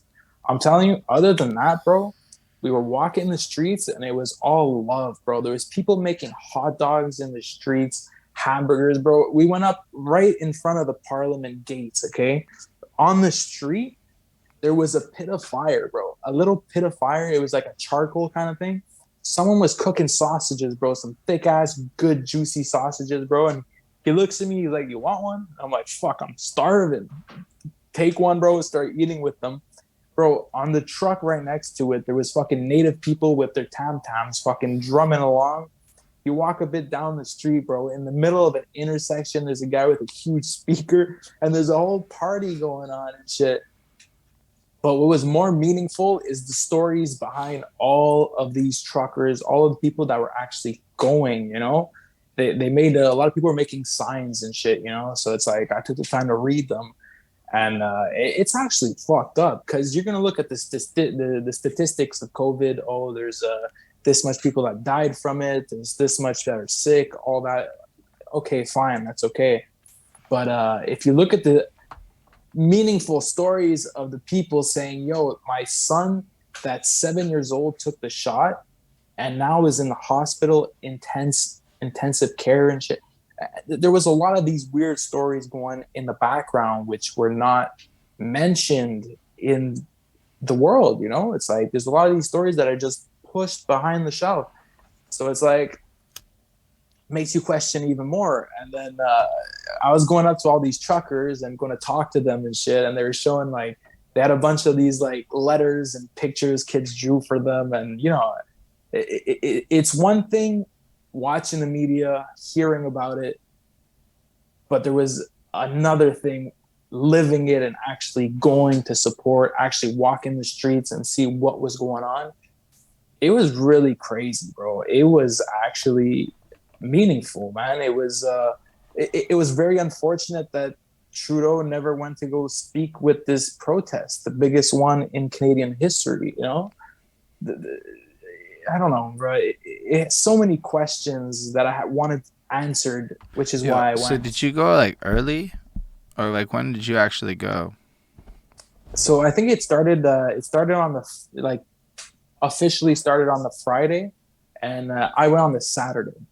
And when I got there, it was maybe 3 p.m. because it's still a fucking 4 hour drive. And when we got there, bro, finding parking was a hassle. We finally find a parking, and then, bro, as soon as I started walking towards it, holy shit, there was a lot of people, bro. I didn't even know where to look. I didn't know where to film. The streets were filled, and it wasn't just that one street. All the little parallel streets, fucking 1 kilometer, 2 kilometers down, were full of people too. But I mean, I guess people just went, showed their love, and they left, you know? So that's cool too. I mean, I saw that for like, because that was the thing, is like that first weekend was like a different degree than Monday when all those people that went from Montreal were back at work. Yeah, for sure, bro. Like, people had to go, you know? It's like protest is not supposed to last fucking a week long, you know? Just like that's for sure. But I mean, the truckers, bro, they stood their ground for a long time, bro. It was actually pretty intense. They were fucking sleeping in their trucks. You know, they have their own fucking portable house, I guess. I mean, a lot of them do. I don't know. Sometimes protests are supposed to, protests are supposed to go till change happens. Arguably, I find it kind of weird how all of that handled and how different segments, like, I don't know. There's so many mixed, like I never had a chance to really think about that shit because the Ukraine situation directly impacted my life via my day job. So I immediately fucking forgot about the truckers and couldn't give a shit as of like end of February. That's kind of what happened. Yeah. And then it got deaded at some point with some emergency act crap where I Yeah, just bro. stopped paying attention a bit. So I know it ended. I know that nothing terrible seemed to happen. And from what I can tell, almost immediately after, nobody cared about vaccines, but that was going to happen anyway. That's the funny part. Yeah, for Is sure. either way, the vaccination passports were being threatened because of boosters. So what happened is the Omicron, I think it was, came last December, and that shit everybody got, and nobody died really. Like, yes, but like not really. In fact, what happened was people like my boss and whatnot was getting it and being like, it's not that bad. And that's all I was hearing. Everybody I knew got COVID in this round, and it was fine. But what this did was it gave everybody untracked boosters, because simultaneously they're like, don't go get tested if you're a young person. Just assume you have it. Yeah. So now all the data's fucked. So nobody knows anything. Yeah. Now what's the point of this vaccination passport? And it like really derailed shit where I don't know what would have happened with or without the truckers. But I can say 100% some of these balls were in motion prior to that protest, at least in Quebec, because... Yeah, in Quebec. But I'm telling you, like, my opinion says that these truckers, they gave a lot of pressure to the governments to Facts. let loose a bit, you know? I definitely think they got the Conservative Party leader changed. Which is... yeah, bro. Conservatives were like, oh yes, we support the truckers and shit. And then like the fucking guy does the interview and name drops Homeboy, and like the next day they like I can't even remember his name. O'Toole? It's O'Toole. Pat King made that announcement. Yeah, he was the leader of one of the leaders. And yeah, just move O'Toole and get someone else. You know, they did it right away, bro. It's like, fucking jokes. Say word. I mean, say what you want about like whatever about these protests, but a political party of Canada literally responded immediately after that guy dropped a YouTube that arguably didn't have enough views to justify doing that. It's pretty wild. That's what makes you question: did the convoy actually have pressure against all these mandates or not? It's like you don't know because you're not wearing a fucking suit and tie next to the fucking government. You don't know shit all. Like it could have been any number of things. It could have been like they hate because he didn't do well in the last election either. Yeah, exactly. But like the timing makes it. I'm only bringing it up because like the timing. It's so wild, right? Like this protest happens and a lot of shit happens immediately after. And there's definitely people right now that will wildly be saying how the Quebec vaccine passports are deaded because of these truckers. And I'm like, I don't know if that's 100% true. I don't know. But it went down and then it ended. And then frankly, this is the first conversation I've even had about it in like 2-3 months. Well, this shit's dead, you know? So it's like anything though, anything really. Who talks about let's say the last big protest of the Black Lives Matter? It's like it was a thing and then it just gets swept under the rug and then it's like something else is gonna happen and then boom, it happens. People just are meant to forget, bro. I guess it's human behavior to just forget about stuff and like what's happening now, what's like the now. Everyone wants to know what's going on now. So like the fact that now all the mandates are dropped, who gives a shit about the truckers? Who gives a shit about you know what I mean? It's like people are you able to like travel without passports? Like I don't know about that. Like not yet. So so that's my thing. Is the main mandate that really like they went at is still there. Ultimately, no, because they're the trucker. So the truckers can pass by without a passport now. Or a vaccine passport? It's just the flights right now. So that's the last thing. You can go across land borders and in theory drive into Canada and be like Gucci if you're... Because I'm just actually curious because I have a couple of American homeboys who is like, you know, I want to come to Canada, bro, but that Trudeau guy, he be like not letting me into your country right now. Nah, bro. It's questionable right now because it's basically... Let's say I'm going to cross the border. And they don't ask. Are you vaccinated? Do you have? They don't ask. So you could just cross the border. The problem is if they do ask. If they do ask, well, then you have to say no, and then they're gonna be like, "Well, sir, you can't cross the border." So it's like, So this is like when you're trying to get undeclared shit, like when you buy a bunch of shit in the States and you pretend like half that shit's your luggage so that you only spent like a smaller chunk of it. And whenever you go to the stores, you get all that shit and you're just praying that it goes yeah, good. pretty much. Pretty much. Right now, it's still that. But they're working on it right now. They're working on that last step. But it's because if you read the fine print of the mandates and all that shit, technically it's we don't have to wear masks until the next wave. So now we have no masks. I hope you kept your Except for on the masks bus, close. Yeah, yeah, public transport and So shit, I've which is definitely. actually reasonable. Yeah, I don't like. I'm not mad at it. I don't like it, but like it was the store that was fucking me up because I got glasses. So I'd like walk into the store. I'm blind for the next 90 seconds. It made me like, yo, bro. I did not realize that I have an actual physical disability until COVID kicked in and I had to wear masks inside because I never experienced that shit. And then I'm like trying to navigate the grocery store, and I'm like, I don't want to bump, but I can't see. It's just like I'm like, oh fuck, I'm like not like good on my eyes and shit. Oh wow, glasses are normally 100.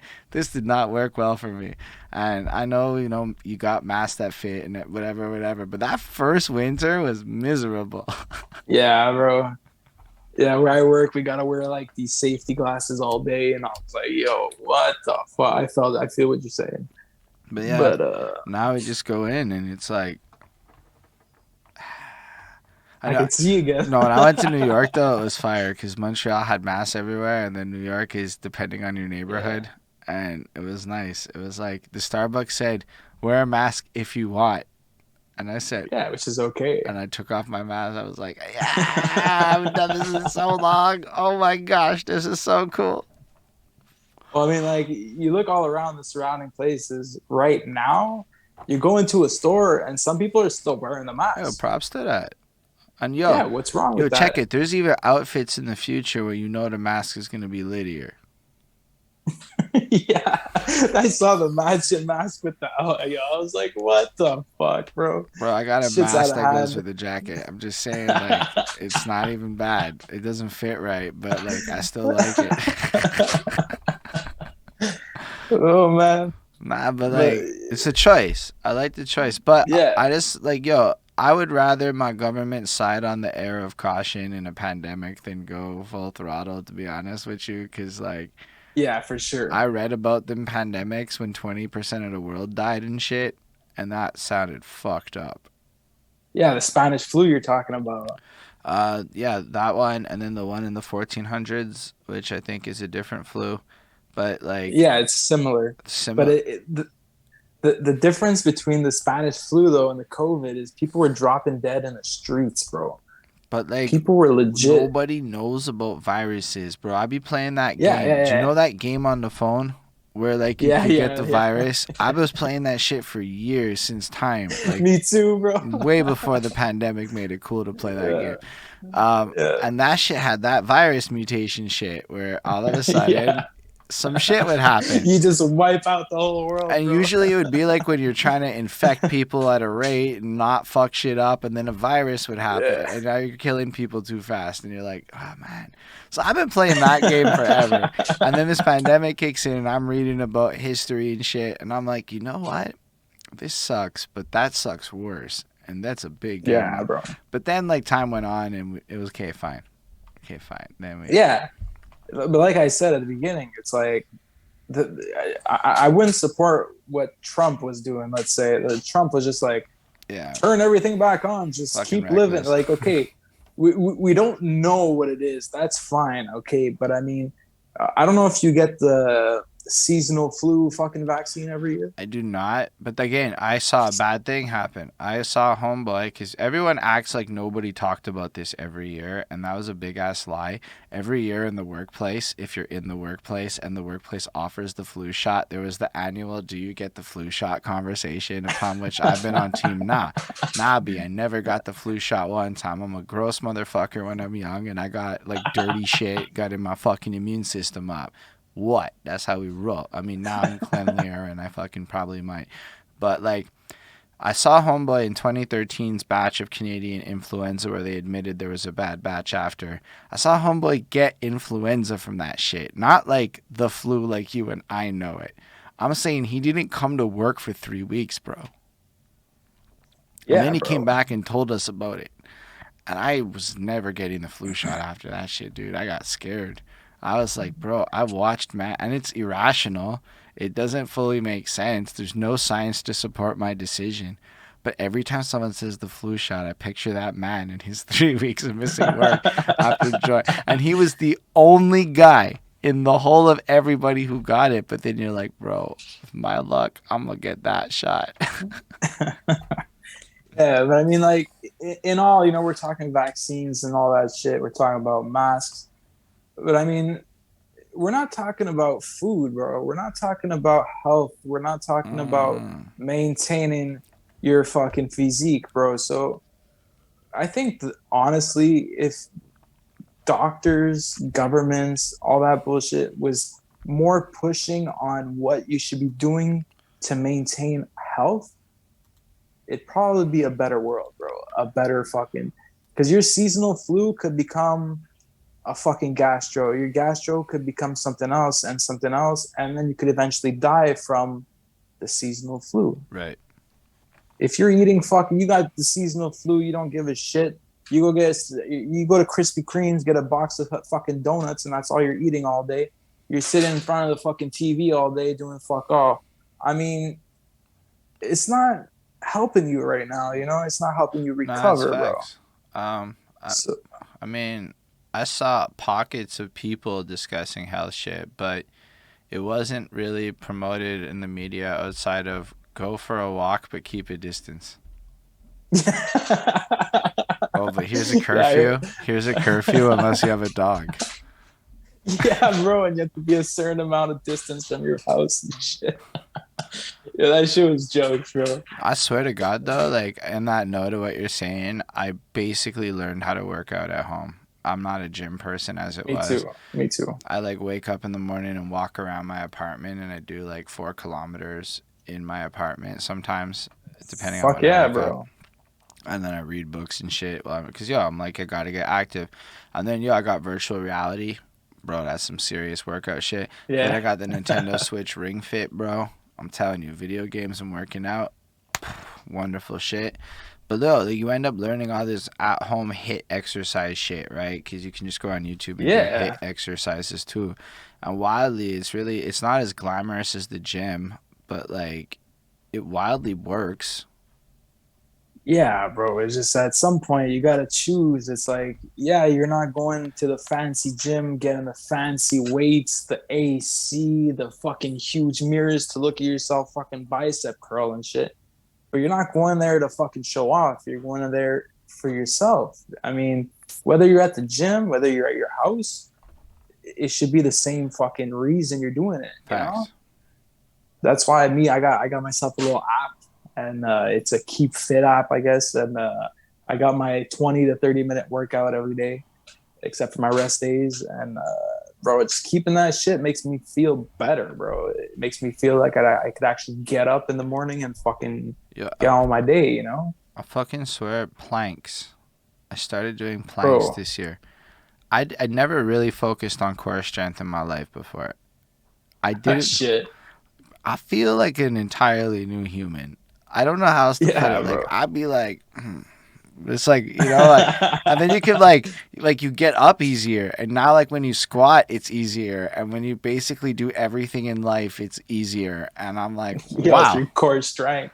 But you don't know that. Always on the core. But so, like, I've been working that shit. And then, like, the squats and all of that. Because really, I'm about that, like, what helps me dance better and, like, be active. Bro. So, like, I cycle like a motherfucker now, which I've been doing for years, but now I'm trying to go faster and harder and, like, take it to, like, within the safety realms level of, like, fitness. So, like, I'll do 40 kilometers in a day if I need to do traveling around, like, no problem. Fuck yeah, bro. Especially as an artist, bro. You're on stage, you are fucking rapping your lyrics, and you gotta be jumping, bro. Not everybody could do that shit. Not everyone could pull that shit off. You got to. I remember I was hyped up in one of my first shows, and I was doing one of my tracks. But one of my tracks, bro, I just speak and speak and speak, and I don't take breaths almost, you know. And then I was getting into it. I was jumping and jumping and jumping and doing all my lyrics and shit. At one point, bro, I couldn't handle it, bro.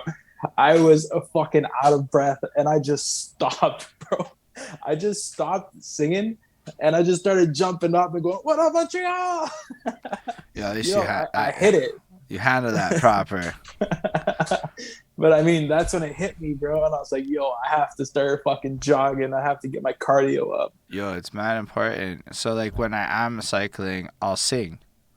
So now when bro, your heart, it's because you fucking gotta good. like when your heart rate is in that like, and honestly, cycling isn't great for it anymore because my heart rate doesn't hit what it need to be. But like if you're gonna be like doing a proper energy on stage shit, you're probably 130, 140 BPMs when you're really like doing it. And then when you're jumping, you might even hit like 160.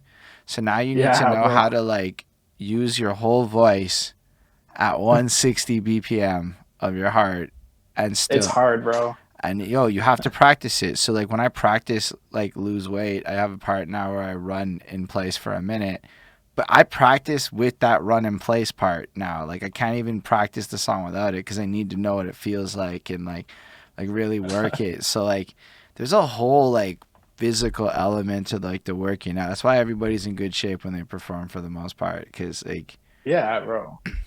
I was watching these Metro performers and like the amount of jumping they do, you just gotta be able to go at high energy for like an hour now. Like if you can't, Yeah, get the bro. fuck out. Even Drake was doing it. Like Drake's like, Yeah, bro. I'm with it. Let's go. And I'm But you like, look at, you just look at Dax, bro. Dax is the perfect example, bro. Doing burpees just to get warmed up. It's like, yo, what do you think he's doing outside of the show, you know? I mean, that's the thing is, well, I don't know. I'm sure either he just does enough to maintain the burpees, and that's like part of the gimmick, and that's what he runs. But nah, he's like ripped. He clearly works out. Like Yeah. he does his shit. And like, I don't know. For me, it's like the active lifestyle.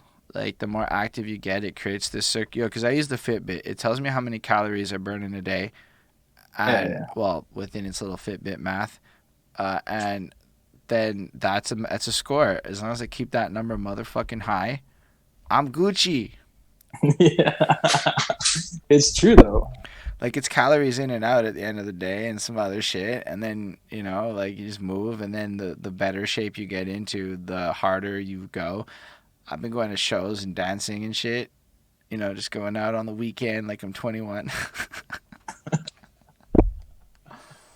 Not for Oh, real, we ain't bro. getting younger, you know? I was on stage with all these 20-year-old girls. I'm not dancing up on them, I'm dancing adjacent to them. But I'm like, fuck, man, I'm in my 30s. But yo, I'm like thinking this is good cardio, and I'm not performing, and I can get like a good 30 or 40 minutes of high intensity cardio in an environment that allows. I'm like, anyway, that's what I swear to fucking God, I think like this as I go to these events and I do shit. I But mean, if it people, helps like too. back to your point, nobody's promoting this shit. Like people, like from a government Nah. level, aren't really like promoting life hacks and tools to actually maintain health standards. Like our nutritional health guides have heavy lobbying influences. So even like breakfast cereals, why the fuck do they still sell breakfast cereal to kids? That shit be poison for kids. But yet Fruit Loops be on the fucking shelf with cartoon motherfuckers. Sugar flakes, bro. Here you go. Fucking add some milk to these sugar flakes and you're good to go. It's Even like, milk is damn. questionable. Like the level of Yeah, degree bro. that milk we have. Like I flipped to oat milk for a lot because like it was, because I agree. The health shit I learned a lot, and we're not taught that shit. You have to like seek it out via the internet, which we've already discussed is a terrible place to seek out knowledge. It really is, bro. It really is. But I mean, like, see, me, I have a garden, bro. I make a garden every year and shit, you know. So it's like, if you follow, I mean, logic of how the world works, if that shit's growing in your garden, bro, I mean, I think it's good for us, no? Yeah. I mean, vegetables, fruits, all that shit is fucking natural. If you're starting to fucking modify shit and fucking turn it into a sweet, fine powder that's called sugar or some shit. It's like at some point you gotta question it. Like, okay, small doses, microdosing fucking sugar ain't the end of the world. But I mean, if you're eating a donut every fucking day, bro, I eat way more sugar than I'm supposed to every day. That shit be drugs. And we all yeah, addicts, bro. Sugar is in everything. One time a girl told me to like not eat sugar for a month and to look for or corn syrup, glucose maltodextrin, just that. Just try to cut yeah, that out of you. That means no bread, homies. You see that bread yeah. in I the know, bro. supermarket? No pasta. None of that shit. You're cutting out so much fucking food because you can have brown pasta, I think. I think it's the white pasta that has corn syrup in it. Yeah, it's the white. But yeah, like when you really run these ingredient list, it's almost like everything you're conditioned by marketing to enjoy contains corn syrup. And that shit's like, Corn syrup and sugar, bro. but even like, okay, like natural sugars is aight, right? Because some Yeah, shit, sugar cane. but like it's more the synthetic sugars that are poisonous. Like it's mostly corn syrup, dude. Like it's almost in everything. Yeah. Like it's in like it's probably 70% of processed goods in America have corn syrup. Yeah, because it's what we buy. You know, it's like it's the consumer. The consumer just buys that shit. It's like who wants to fucking make a supper that's gonna take 2 hours to fucking prepare and then another hour to cook and shit when you Nah, can yeah, I'm not fucking doing that. yeah, exactly, bro. You go buy a little fucking $10 pizza, bro. Stick that shit in the I oven for mean, 15 you can do a minutes. little bit more. I'll put an hour in across time, but Yeah, I like, was just saying, you know, it's but like nah, but yo, there's actually cause with the life I have now, I got the day job, I do this shit, blah blah blah. I go to work. Yo, I ended up back on pizza pockets at work. Cause well, yo, that's what I like, mean, bro. It's cause easy. it's not just easy. It's also like, it's hard to buy certain like meals I find cheaply. Like, I Yeah. mean, I can There's sandwich the up, but I don't want to eat a peanut butter sandwich. And then, like, if you start going down the cold cut path, blah blah blah, you're adding all kinds of costs and shit, right?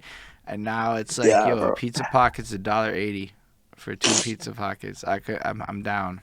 You know, it's some cheap shit. I know, It's true, bro. but like, It's true. wildly, I'm trying to be cutting costs and shit. So it's like I be thinking as like, what? And it's not the best. I wish I'd put more into lunch, but I'm not down if I have to go to work. Because when you go to work, it's even more complicated because now you got to do food prep, which is already fucking complicated. I know y'all might Yeah, be like, bro. these are from first world ass problems, and they very much fucking are. But there are still real problems in my life for time management. Like food prep, that shit is not like I have 4 hours on a Sunday right now. Bro, it's in a lot of our lives, bro. More than you think. Like, who has the time, bro? Time is like the most valuable thing we have in our life, and you don't want to spend it fucking Yo, it's the people prepping a who supper. enjoy that shit. Yeah, exactly. Like the ones you see who post their food prep on Facebook, like I'd post a song. It's true, bro. It's fucking true. And they like wildly will like not be. Let's see how much effort goes into this. And look, I tried like Hello Fresh. It took me a Yeah. really long time to dice the garlic. Like like this isn't like a skill that I'm getting right off the jump. Is all I'm saying. I gotta learn. Is what I'm saying. It's gonna be slow. It was embarrassing, Oh bro. Like man. I wanted to like film it for an influencer type shit. It took me like 10 minutes to cut up this fucking garlic into little pieces, and I felt so dumb the whole time. Shit, bro. But I mean, it's shit you gotta learn. You know, I mean, you know, let's just like go into fairy tale land real quick. Let's just say you was talking about the Ukraine war and shit that was going on. You know, let's say who knows? Boom, fucking governments say fuck it, let's go fuck with Russia, and then boom, bombs going off everywhere, and whatever, bro. There's like hundreds of people left in the world that survived these nuclear attacks, bro. There ain't no more pizza pockets. Facts, but You're but gonna I have my solution for this shit. I'm not alone, or I'm fucked. yeah. If I'm alone, I'm fucked. In my version of this, I collectivize up with people and I leverage my other skills to be useful outside of the realm of hunting. I can gather. I can gather berries. I can go get fruits. Yo, Somebody else could go fucking deal with some of that food prep shit. I'll just, I'll I go got scout. you, You know what I bro. mean? Like, that's my answer to that shit. Like, you're right, but I'm certain Yeah, that other people in the team might be better at it than yeah. me. Anyway, I'm just saying, it's just like me and my boy was talking, and it's like, what's the first thing you do if it happens? People are like, the go-to is you go and take over Costco or the Metro or all that You bullshit. get It's like, all the nah, bro. fucking. Honestly, I would get all those canned goods. Yeah, for sure, but everyone's gonna do that. The thing you do, bro, you're gonna laugh, is you go to the fucking library, bro. You go to the library and you learn how to grow shit. Then Mm. you're blessed, bro. Then you know what to eat. So you're Like, bro, saying there's so go much to the shit library growing. and jack all the horticulture books. Yeah, bro. I'm not mad at Yo. this in the least. That's proper. But you should also get some of those fucking non-perishables, because, bro, you're still Yeah, going to need for some shit sure, till bro. that first For crop sure, comes for through. sure. Look, I'm not saying For that, sure, bro. like, That's why I got you. I'm not even, like, saying that people, like, shouldn't be pursuing this shit. In fact, I really am in support of the stuff like community garden efforts and, like, people being more sustainable with it. I might never really be that guy, but I like to surround myself with those people, because fuck that. The day I find a chef homie, they're in the permanent entourage. You know what I Yeah, mean? Like I that. feel you. I feel you. There's people that love it. Let them do. Let them do. I'll go do stuff I love. It's true, bro. And Oh no. and I only say that because dead ass people love cooking. Like, I'll tell people how much I fucking hate this shit and how stressing it is, and they'll be like, "Bro, what's wrong with you? When I cut potatoes, I get relaxed. I relax to this shit." And I'm like, "Fuck out of here! If it relaxes you, you Nah, have it. I'll bro. clean the dishes, bro. I'll do that shit. I can watch YouTube or whatever." I hate doing both, bro. I just like the final result, bro. You get your fucking fresh meat pie fucking right out the oven. You're looking at that shit. You slice it up. Oh fuck, it's different. But I Mm, mean, I hate the process. I hate doing that. I hate that shit too, bro. You just facts. gotta balance some shit in your life. Nah, I deal with I. Well, I'm not even gonna lie. Uber Eats got hella expensive. There's no choice no more. Gotta cook. Yeah. Everything's going inflation, bro. Everything's expensive now. Nah, it's gonna be a weird time. You know what's gonna happen though? When the money does flow again in this country, I'm gonna be real cheap,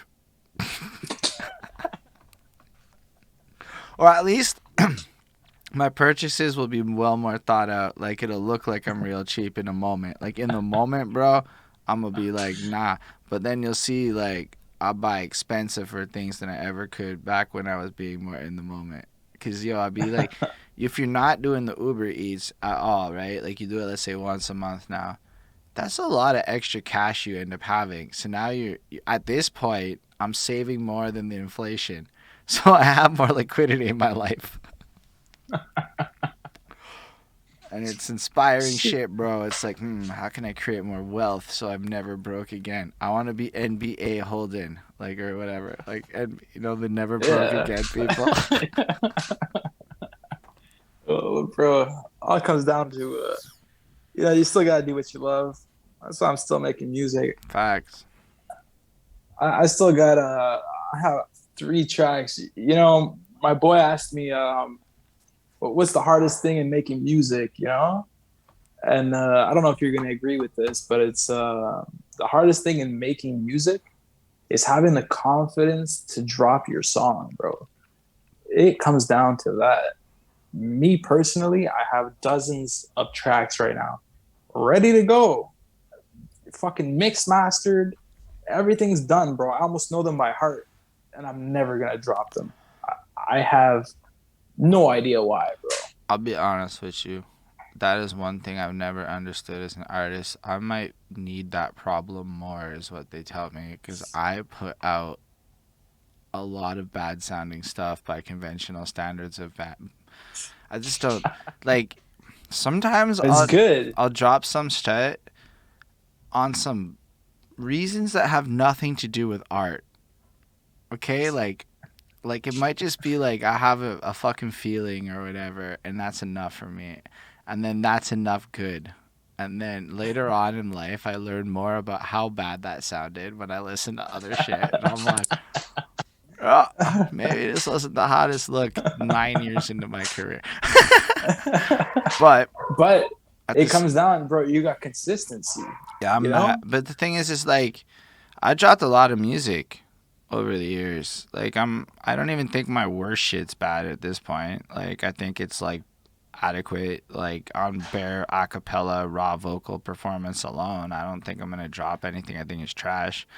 But like I don't know. I just can't fathom it. Even in high school when I wrote poems, I made people read them and shit. Like I was the guy that was in your face like, "Bro, read my shit." And it was probably Yeah. really shit. So I've never understood the other side, but I know a lot of people who do that. But y'all shit's polished, so it's not like it creates a more polished result usually when you do release stuff. But my theory is most people can't tell a difference of shit, and I bet everything you have in there is dope, and the song you hate the most is the one people are gonna like the most. Bro, I know, bro. I dropped this track that I hated so much, bro. And when I dropped it, people were coming up to me, and the track name was "Gamma Pas Comme Ça." It's a Yeah, I heard that one. I French like that title. one. Yeah, bro. It's a good And fucking song. exactly, yo. People at work, bro, they were coming up to me, and he's like, "Qu'est-ce que tu fais là? Gamma Pas Comme Ça." And then they started laughing, and I was like, "Yo, what?" Yo, people are listening hardcore to that track. Yo, I was like, "Okay, bro." that's cool. Yeah, but it comes down to lack of confidence. You know, it's like I can't be just dropping everything I don't think is, like you said, if I think it's trash, do I really want to drop it? You know? Well, if you think it's trash, then it's trash to you. So then don't drop it. Yeah, exactly. See, I drop shit without a lot of quality control, we'll say. I don't Yeah, have a lot of forethought. I mean, as I get older, I care more. And as I care more, well, I want more of a return on investment. I want that business shit you were describing more. And it's not lost on me that letting the damn song spit in Spotify for a month and a half ain't going to change shit versus yeah. doing it in a week and a half. Whereas back then, it had to be like, yo, I got the song. The song was out that day. And I'm like, I don't know if that was the best choice all these years later. I've put I out feel some that. very bad mixes. I have made some very poor creative choices. I'll put out everything. Yeah, that's good though. Comes down to it's consistent, bro. As long as you're consistent, you're always on the fucking algorithms and shit. So it's very good. Nah, a lot of this was pre-algorithms. Oh yeah, Like there was no Spotify back then. I was dropping this shit on YouTube kind of inconsistently and making a lot of music, and it was just before okay, then. yeah, Now the Spotify era kicks in, and I'm on my album mode. Not a good move for yeah, Spotify. It was actually the opposite of what I probably should have did because I put out a lot of tracks at once. And then I had to learn how yeah. hard it is to put out 13 songs in the Spotify area at once. Then That's true, bro. and then I put out a lot last year, but that was on some other shit. I wasn't even trying to play with the algorithm. I was just trying to be like, I can make a very high volume of music in a very short period of time if I put my mind to it. Are they Fuck good? yeah, bro. I don't know. That's up for the world to decide. Some of That's them true. be hot, and I'm sure we wouldn't agree. If we went through every one of my songs, you and I wouldn't agree on which ones are good. Nobody ever agrees with me, and everybody picks songs I think are not even my favorites, and then those, that's what ends up happening. It's like, what am I gonna do? Now I'm gonna rap about pickle chips for the rest of my fucking life, and that's just what the universe decided. Yeah, I seen some of your tracks, bro, and it goes wild, bro. It's fucking cool though, because I mean, you still end up talking about something, and it still makes a track, you know. And it's like some guy out there, some girl out there is just gonna be like, "Yo, this is a dope track." And I mean, in the end, as an artist, I think that's what we do it for. Do Facts. you relate to this track? Do you like the track? You like listening to it? Well, Which is that's what I why made it for. put out all that unreleased shit then if you don't, unless you think it's trash. See, bro, I'll tell you a little quick story. It's I had a track, bro, that I was debating on, and one of my boys comes up to me and he's like, "So you've been working on new stuff?" And I'm like, "Yeah, bro, I actually have." And he's like, "Show me." And then I showed him the track, bro, and he was going crazy. He's like, "When are you dropping this?" I looked at him. I'm like, "I don't even think I'm gonna drop it." And my boy was about to smack the shit out of me, bro. He's like, "What do you mean you're not dropping this?" And I ended up dropping that track, you know. And I mean, the numbers on the track weren't good, bro. Nothing was good.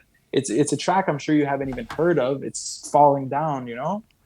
And You know, I might have heard it in the sense of I've listened to a lot of your music and the last little bit, but yeah, I hear you. that track was like one of the tracks I wrote during the COVID time, you know, and about what I was feeling, I guess, how it was, and all that Oh shit. no, I did hear that one. That one's on your YouTube. Should be. It's on pretty much all the Yeah, no, platforms. I mean I bumped that today. Yeah. But see, it's like that track. It's like something I wasn't ready to drop, and then boom, I drop it, and I still got positive feedback, you know. So it's like I gotta learn, you know. I still got shit to learn, you know. I mean, Uh, yo, feedback's a wild snare of trapness. Like what I mean yeah, is like I don't even really ask people for feedback like that no more, to be honest with you. I don't that's good. I mean, I don't know what to do with it. Everybody's feedback is not good or useful. I mean, people will sometimes offer meaningful criticisms where I will agree or disagree, fair enough. But like Yeah, half the time people just want me to rap different. And I'm like, well, maybe you're just not a fan yeah. of me, and I'm okay There with you that. go. Like that's where it is. So like I mean, look, people who tell me what songs are meaningful to them and shit, that's useful. Like what songs they like, but at this point the data is telling me. So I don't Yeah, really know if exactly, I bro. need people to tell me that Chris Crumb's supposed to be on track 3 is evidently not a terrible song. The algorithm's doing that for me. People keep listening That's to true. certain ones, so you're like, oh, that's cool. And then you can just go test shit live by just performing your shit live and seeing what people react to. And then Yeah, but I mean, you probably heard of the fucking artist Nickelback, they're amazing. bro. A lot of people think it's trash. Super Okay, trashed. A lot of people do it, but they're wrong. but exactly once they go home and they turn on Photograph, put the shit in their ear, and they're like, I "Yo, I wouldn't have love gone this with song." that song, but yeah. I'm like, I don't know if It's the only one. that's It's the not my only one I Nickelback know, bro. shit. That's like my least favorite, but I got you. But there you Yo, go, How You Remind Me is a banger. bro. I don't know. I personally It's don't alright. like. I don't It's okay. listen to Nickelback. Okay, but Super I'm bangers. just saying. Even like Post Malone when he was starting, bro, everyone was like, "Oh, I hate him," but then they go home and listen to him. So it's like it all comes down to the personal opinion is different to a group opinion. You know what I mean? So it's like that track that guy loves when he's surrounded with 10 people might not love that track anymore. So, like you say, the algorithms will tell you a lot more than an opinion. So you're right 100%. So you're right too to say that you shouldn't listen to all these Well, opinions and you should I'm not just saying you should disregard opinions, no. but like I'm not really going out of my way to ask 100 rappers what they think about my song no more. No, exactly. There's no point.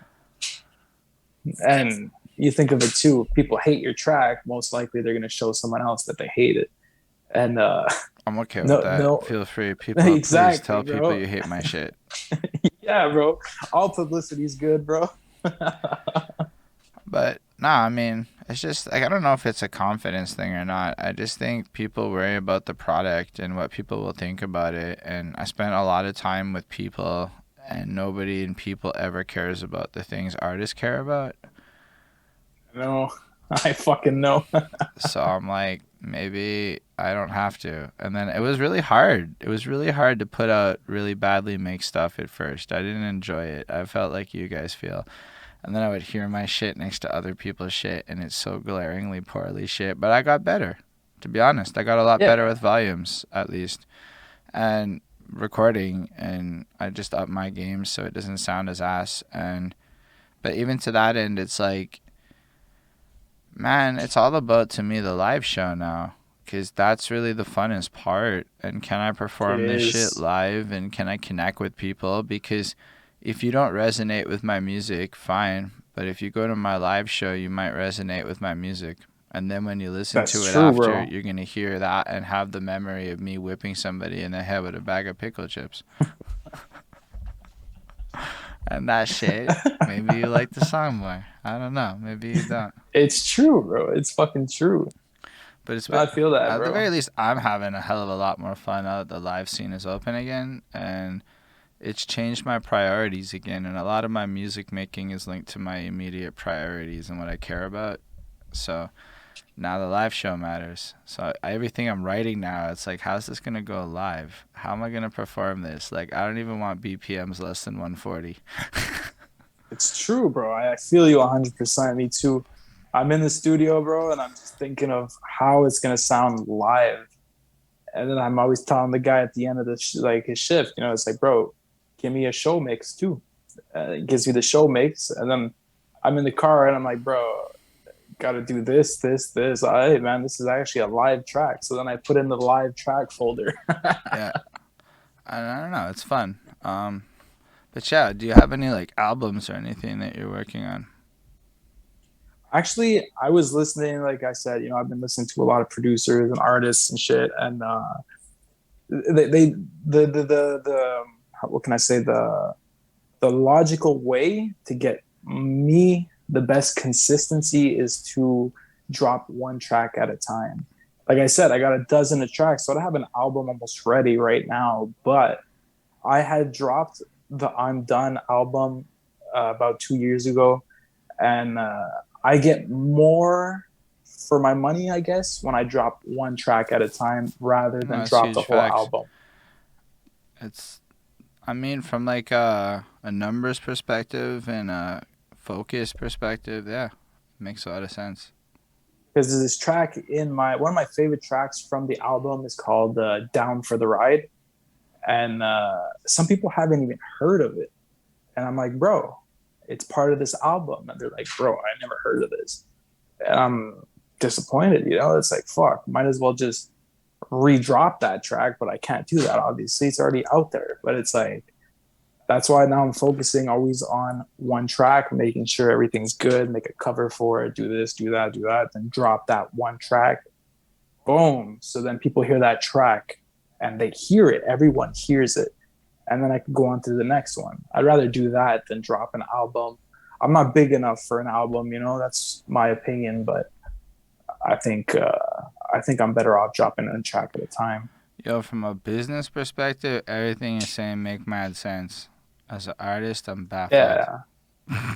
Yeah. Don't get me Bro, wrong, I get where you're coming from. It's like the focused nature of ensuring that you 100% get the focus on all the effort you put in. And as time goes on, I've got like my next project, and this time I'm paying for mixing, and I'm like, how am I gonna run up this shit? How am I gonna get this to the numbers to match the last? How are we gonna grow this? How are we gonna? And yeah, you're like bro. introducing one song at a time for like half the album even is probably gonna get me more. Like at this point, you could put out 75. Like Joyner Lucas did that. He put out like 75% of his project before he dropped his project. Yeah, which is also reasonable. But his fan base, his reach was a lot bigger than ours. You know, it's like he had people under his wing. Well, he was under people's wings, but still, he had a way better reach. You know, so it's like it's more tempting to drop a whole fucking No, album. but what I'm saying is he dropped like most of that album, the ADHD, was out when Yeah. ADHD dropped. Like 75% of the songs had come out as singles by the time that shit came out. Like it was more Okay. Yeah. Yeah. Yeah. like that's how he played that. Like it was almost like a joke. But now in hindsight, it's like, yo, he actually probably made a lot more money doing it like that. Probably. Yeah. Most likely. Which is still a smart tactic. Can like marketing wise, it's pretty good because it comes down to boom, you drop no songs, you just drop the album. People are probably gonna listen to one or two tracks. When it's track three, that's the fucking best track of the album, you know, and no one heard it. So it's like one at a time, I think is the best bet. At least maybe this phase when you're trying to like get this shit up. Do you have like shows lined Yeah, up that you're gonna be going to? I'm actually working on booking a venue for myself and a couple more artists that are going to come through. Working real close with a bar, and I know the manager and shit. So getting a little sneak peek. I'm going to be doing a show for sure real soon. I just don't want to set dates yet till they're confirmed, and I don't want Right. to set nothing. But it's looking great, man. It's looking real good. And then I'm trying to get back onto that fucking bandwagon with my Afton, but right now it's because of the COVID shit. They're not in Canada yet. So as soon as they get back in Canada, bro, I'm hopping back on that. That's gonna be doing at least a show every second week or some shit, all Wild. around Montreal. Yeah. That's And dope. I might be doing some shows with you too. You know, Yeah, on the facts. on the speaker, bro. Fuck, why not, man? Get as much as I can this year. Yo, it's gonna be a vibe. How it turns out, Fuck yeah, nobody bro. fucking knows yet. That's why we invent the vibes. You never know who walks by, bro. No, but grandma's was walking by last time, and that's when we all got like the cosign. Was when this grandma gave a shit for not having a tip cup. We didn't really want a tip cup, bro. Like, let's be real. It's not really. But the Yeah, fact yeah, that like yeah. an old lady high key got mad at us for not having a tip cup was one of the most inspirational. Like, wow, we got something here, because we just be rapping, cussing, smoking weed, Yeah. like, I don't know. and you're Granny like, with her cane popping up, Granny be about to like, hit you with this the is cane. very enjoyable. COVID. I like every kind of entertainment now. Let's run it. And I'm like, we like hip hop too. I'm like, this is fucking wild. But I really enjoyed it. And I think we tried it with freestyles last year. And I don't believe that most people can freestyle good enough to do this in a park to the level of what I'm trying to accomplish, including myself. I'm not. I have now seen what good enough looks like. I'm not. So why are we going to do things I'm not the best at my own show? Sounds silly. Let's do songs. People know how to do Yeah, songs. bro. I know how to do songs pretty great. And now I'm just booking people like, yeah, we'll run it and we'll see how it goes. And Fuck yeah, bro. you do your shows and then we all grow collectively. That's what it is, bro. Because like I see it as there's not really a fan base going on and shit. You're just going to have fun. You're practicing, you know. So it's like Yeah. you're better off practicing your show set in these things so that when you go to do your show, bro, you're warmed the fuck up, you know, and you're Facts. ready for everything. So that's why I'm down with your shit. Yeah, I'm down like fuck just to go fucking have fun, you know, have fun and not have the pressure of I can't fuck up. You know, there's like 100 people in the, you know, I you're mean, just having hopefully there's fun. 100 people. It's not like fucking downplay Hopefully me there getting is. 100 people here. Let's be fucking a little bit more hopeful with that. But I got a little poster now that's gonna have the little QR code that'll point to a Linktree that has each week's artist info and shit. So like we're going a little more legitimate this time. I mean, hopefully it arrives on time. Hopefully, but we bought it. We're gonna be doing it all summer, bro. So I mean, yo, it's still gonna be lit as fuck. Yeah, But I no. mean, it's not a bar. It's not like a legit show. Nah, It's gonna it's be like, not. This is more like in the park and it could turn into a legit show. As in, if we can prove that there's interest, I then have to go make it legitimate with permits.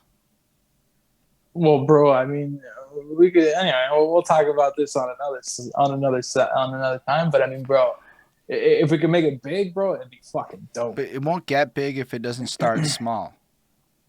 Oh, we gotta start somewhere So that's what I'm for saying. sure. Like, but that's the goal. Is then it's not even just to leave it at the park. It's to like, so the park for the summer to me is like a target. I don't know how big or small it gets, but if you run it consistently every day at the same time, people will get to know it in the community. People that live there. That's the big goal. Is I want NDG. Now there's like 2 or 3 venues in NDG. I need to know I can sell 100 tickets to get these venues. So how am I going to get to Yeah, that point? We run it in the park over and over again. Get 100, 200 people that give a shit about it, then migrate that shit into this like paid venue version where people will then front the cost. And so it is with the goal of elevating, and then you build it at this level. Then next thing you know, you're at Club Soda. fuck yeah, bro. But it could take a few I'm down with years. that. But like, and then as time goes on, yeah, we get it more permitty. But like, if I don't charge for anything and I just show up with my speaker and my flyer and some microphones and an amp in a park, and it's disorganized and it's messy, cops ain't gonna fuck with us. That's true, bro. That's fucking true. Anyways, if anything, bro, you could just pack up and go to another park or just call it a day. But like that's like the it's legal. I checked with the mayors and exactly. shit. So like I'm within the confines now. And then listen, if we have problems like we need to go more legitimate, these are very good problems to have, my friend. It is, bro. Yeah, that's true. So like that's not even a threat to me. But yeah, it would be cool to have you come through. Where can people cop your merch? Bro, right now my merch is on private events only because I am rebranding new shirts, new hats. I am in the process of making all my stuff. So they're not out officially, but my next show, I'm going to have a limited amount of shirts that I'll be throwing in the crowd. And also the announcement of my new product. So that's a sneak peek that nobody knows of. So now you got to I go to haven't the told anyone. next Instinx show to find out about the product. And here's the thing. So y'all got to follow Instinx the rapper on Instagram to now find out when the show's coming to get the secret product. Bro, that's what it is, bro. You're going to have to follow me on all my platforms. I am going to be fucking going crazy this summer. I'm going to be with my boy right here. We're going to be doing some shows. Yeah, we're going to get it this year, bro. No, really. I'm sticking my hands into all these pots to make sure that we all fucking there. I'm going to go to the South Shore. Everyone block your ears, bro. I mean, it's like wild. I mean, I'm not sure I'm brave enough to head all the way to RDP yet. That shit's far. But the South Shore is not as far as I thought. In fact, there are places, like, arguably, I can get to the South Shore quick by Uber. It's just when you take public transit, it's miserable. And then there's always a homeboy with a car if you look for it. It's just, like, it's more fun to say the South Shore is ridiculously far. It's just more fun. I'm a Montrealer, right? I'm fucking bougie. It used to. My shit be 514, right? Like, there's no 438 in my life. My shit is 514. Bro. Nah, shit used to be far. Now it's just developed, though. That's what's cool, you know? 15-minute drive, bro. Yo, but there's nothing taller than 4 stories. Okay? Nothing is taller than 4 stories, and it's creepy. Okay? Bro, it changed, bro. It changed, I'm telling you, bro. Okay, baby. I went to, like, Longueuil or whatever to drop off an amp, and I was just in the South Shore looking around, driving, or, like, whatever happened. I was driving through it.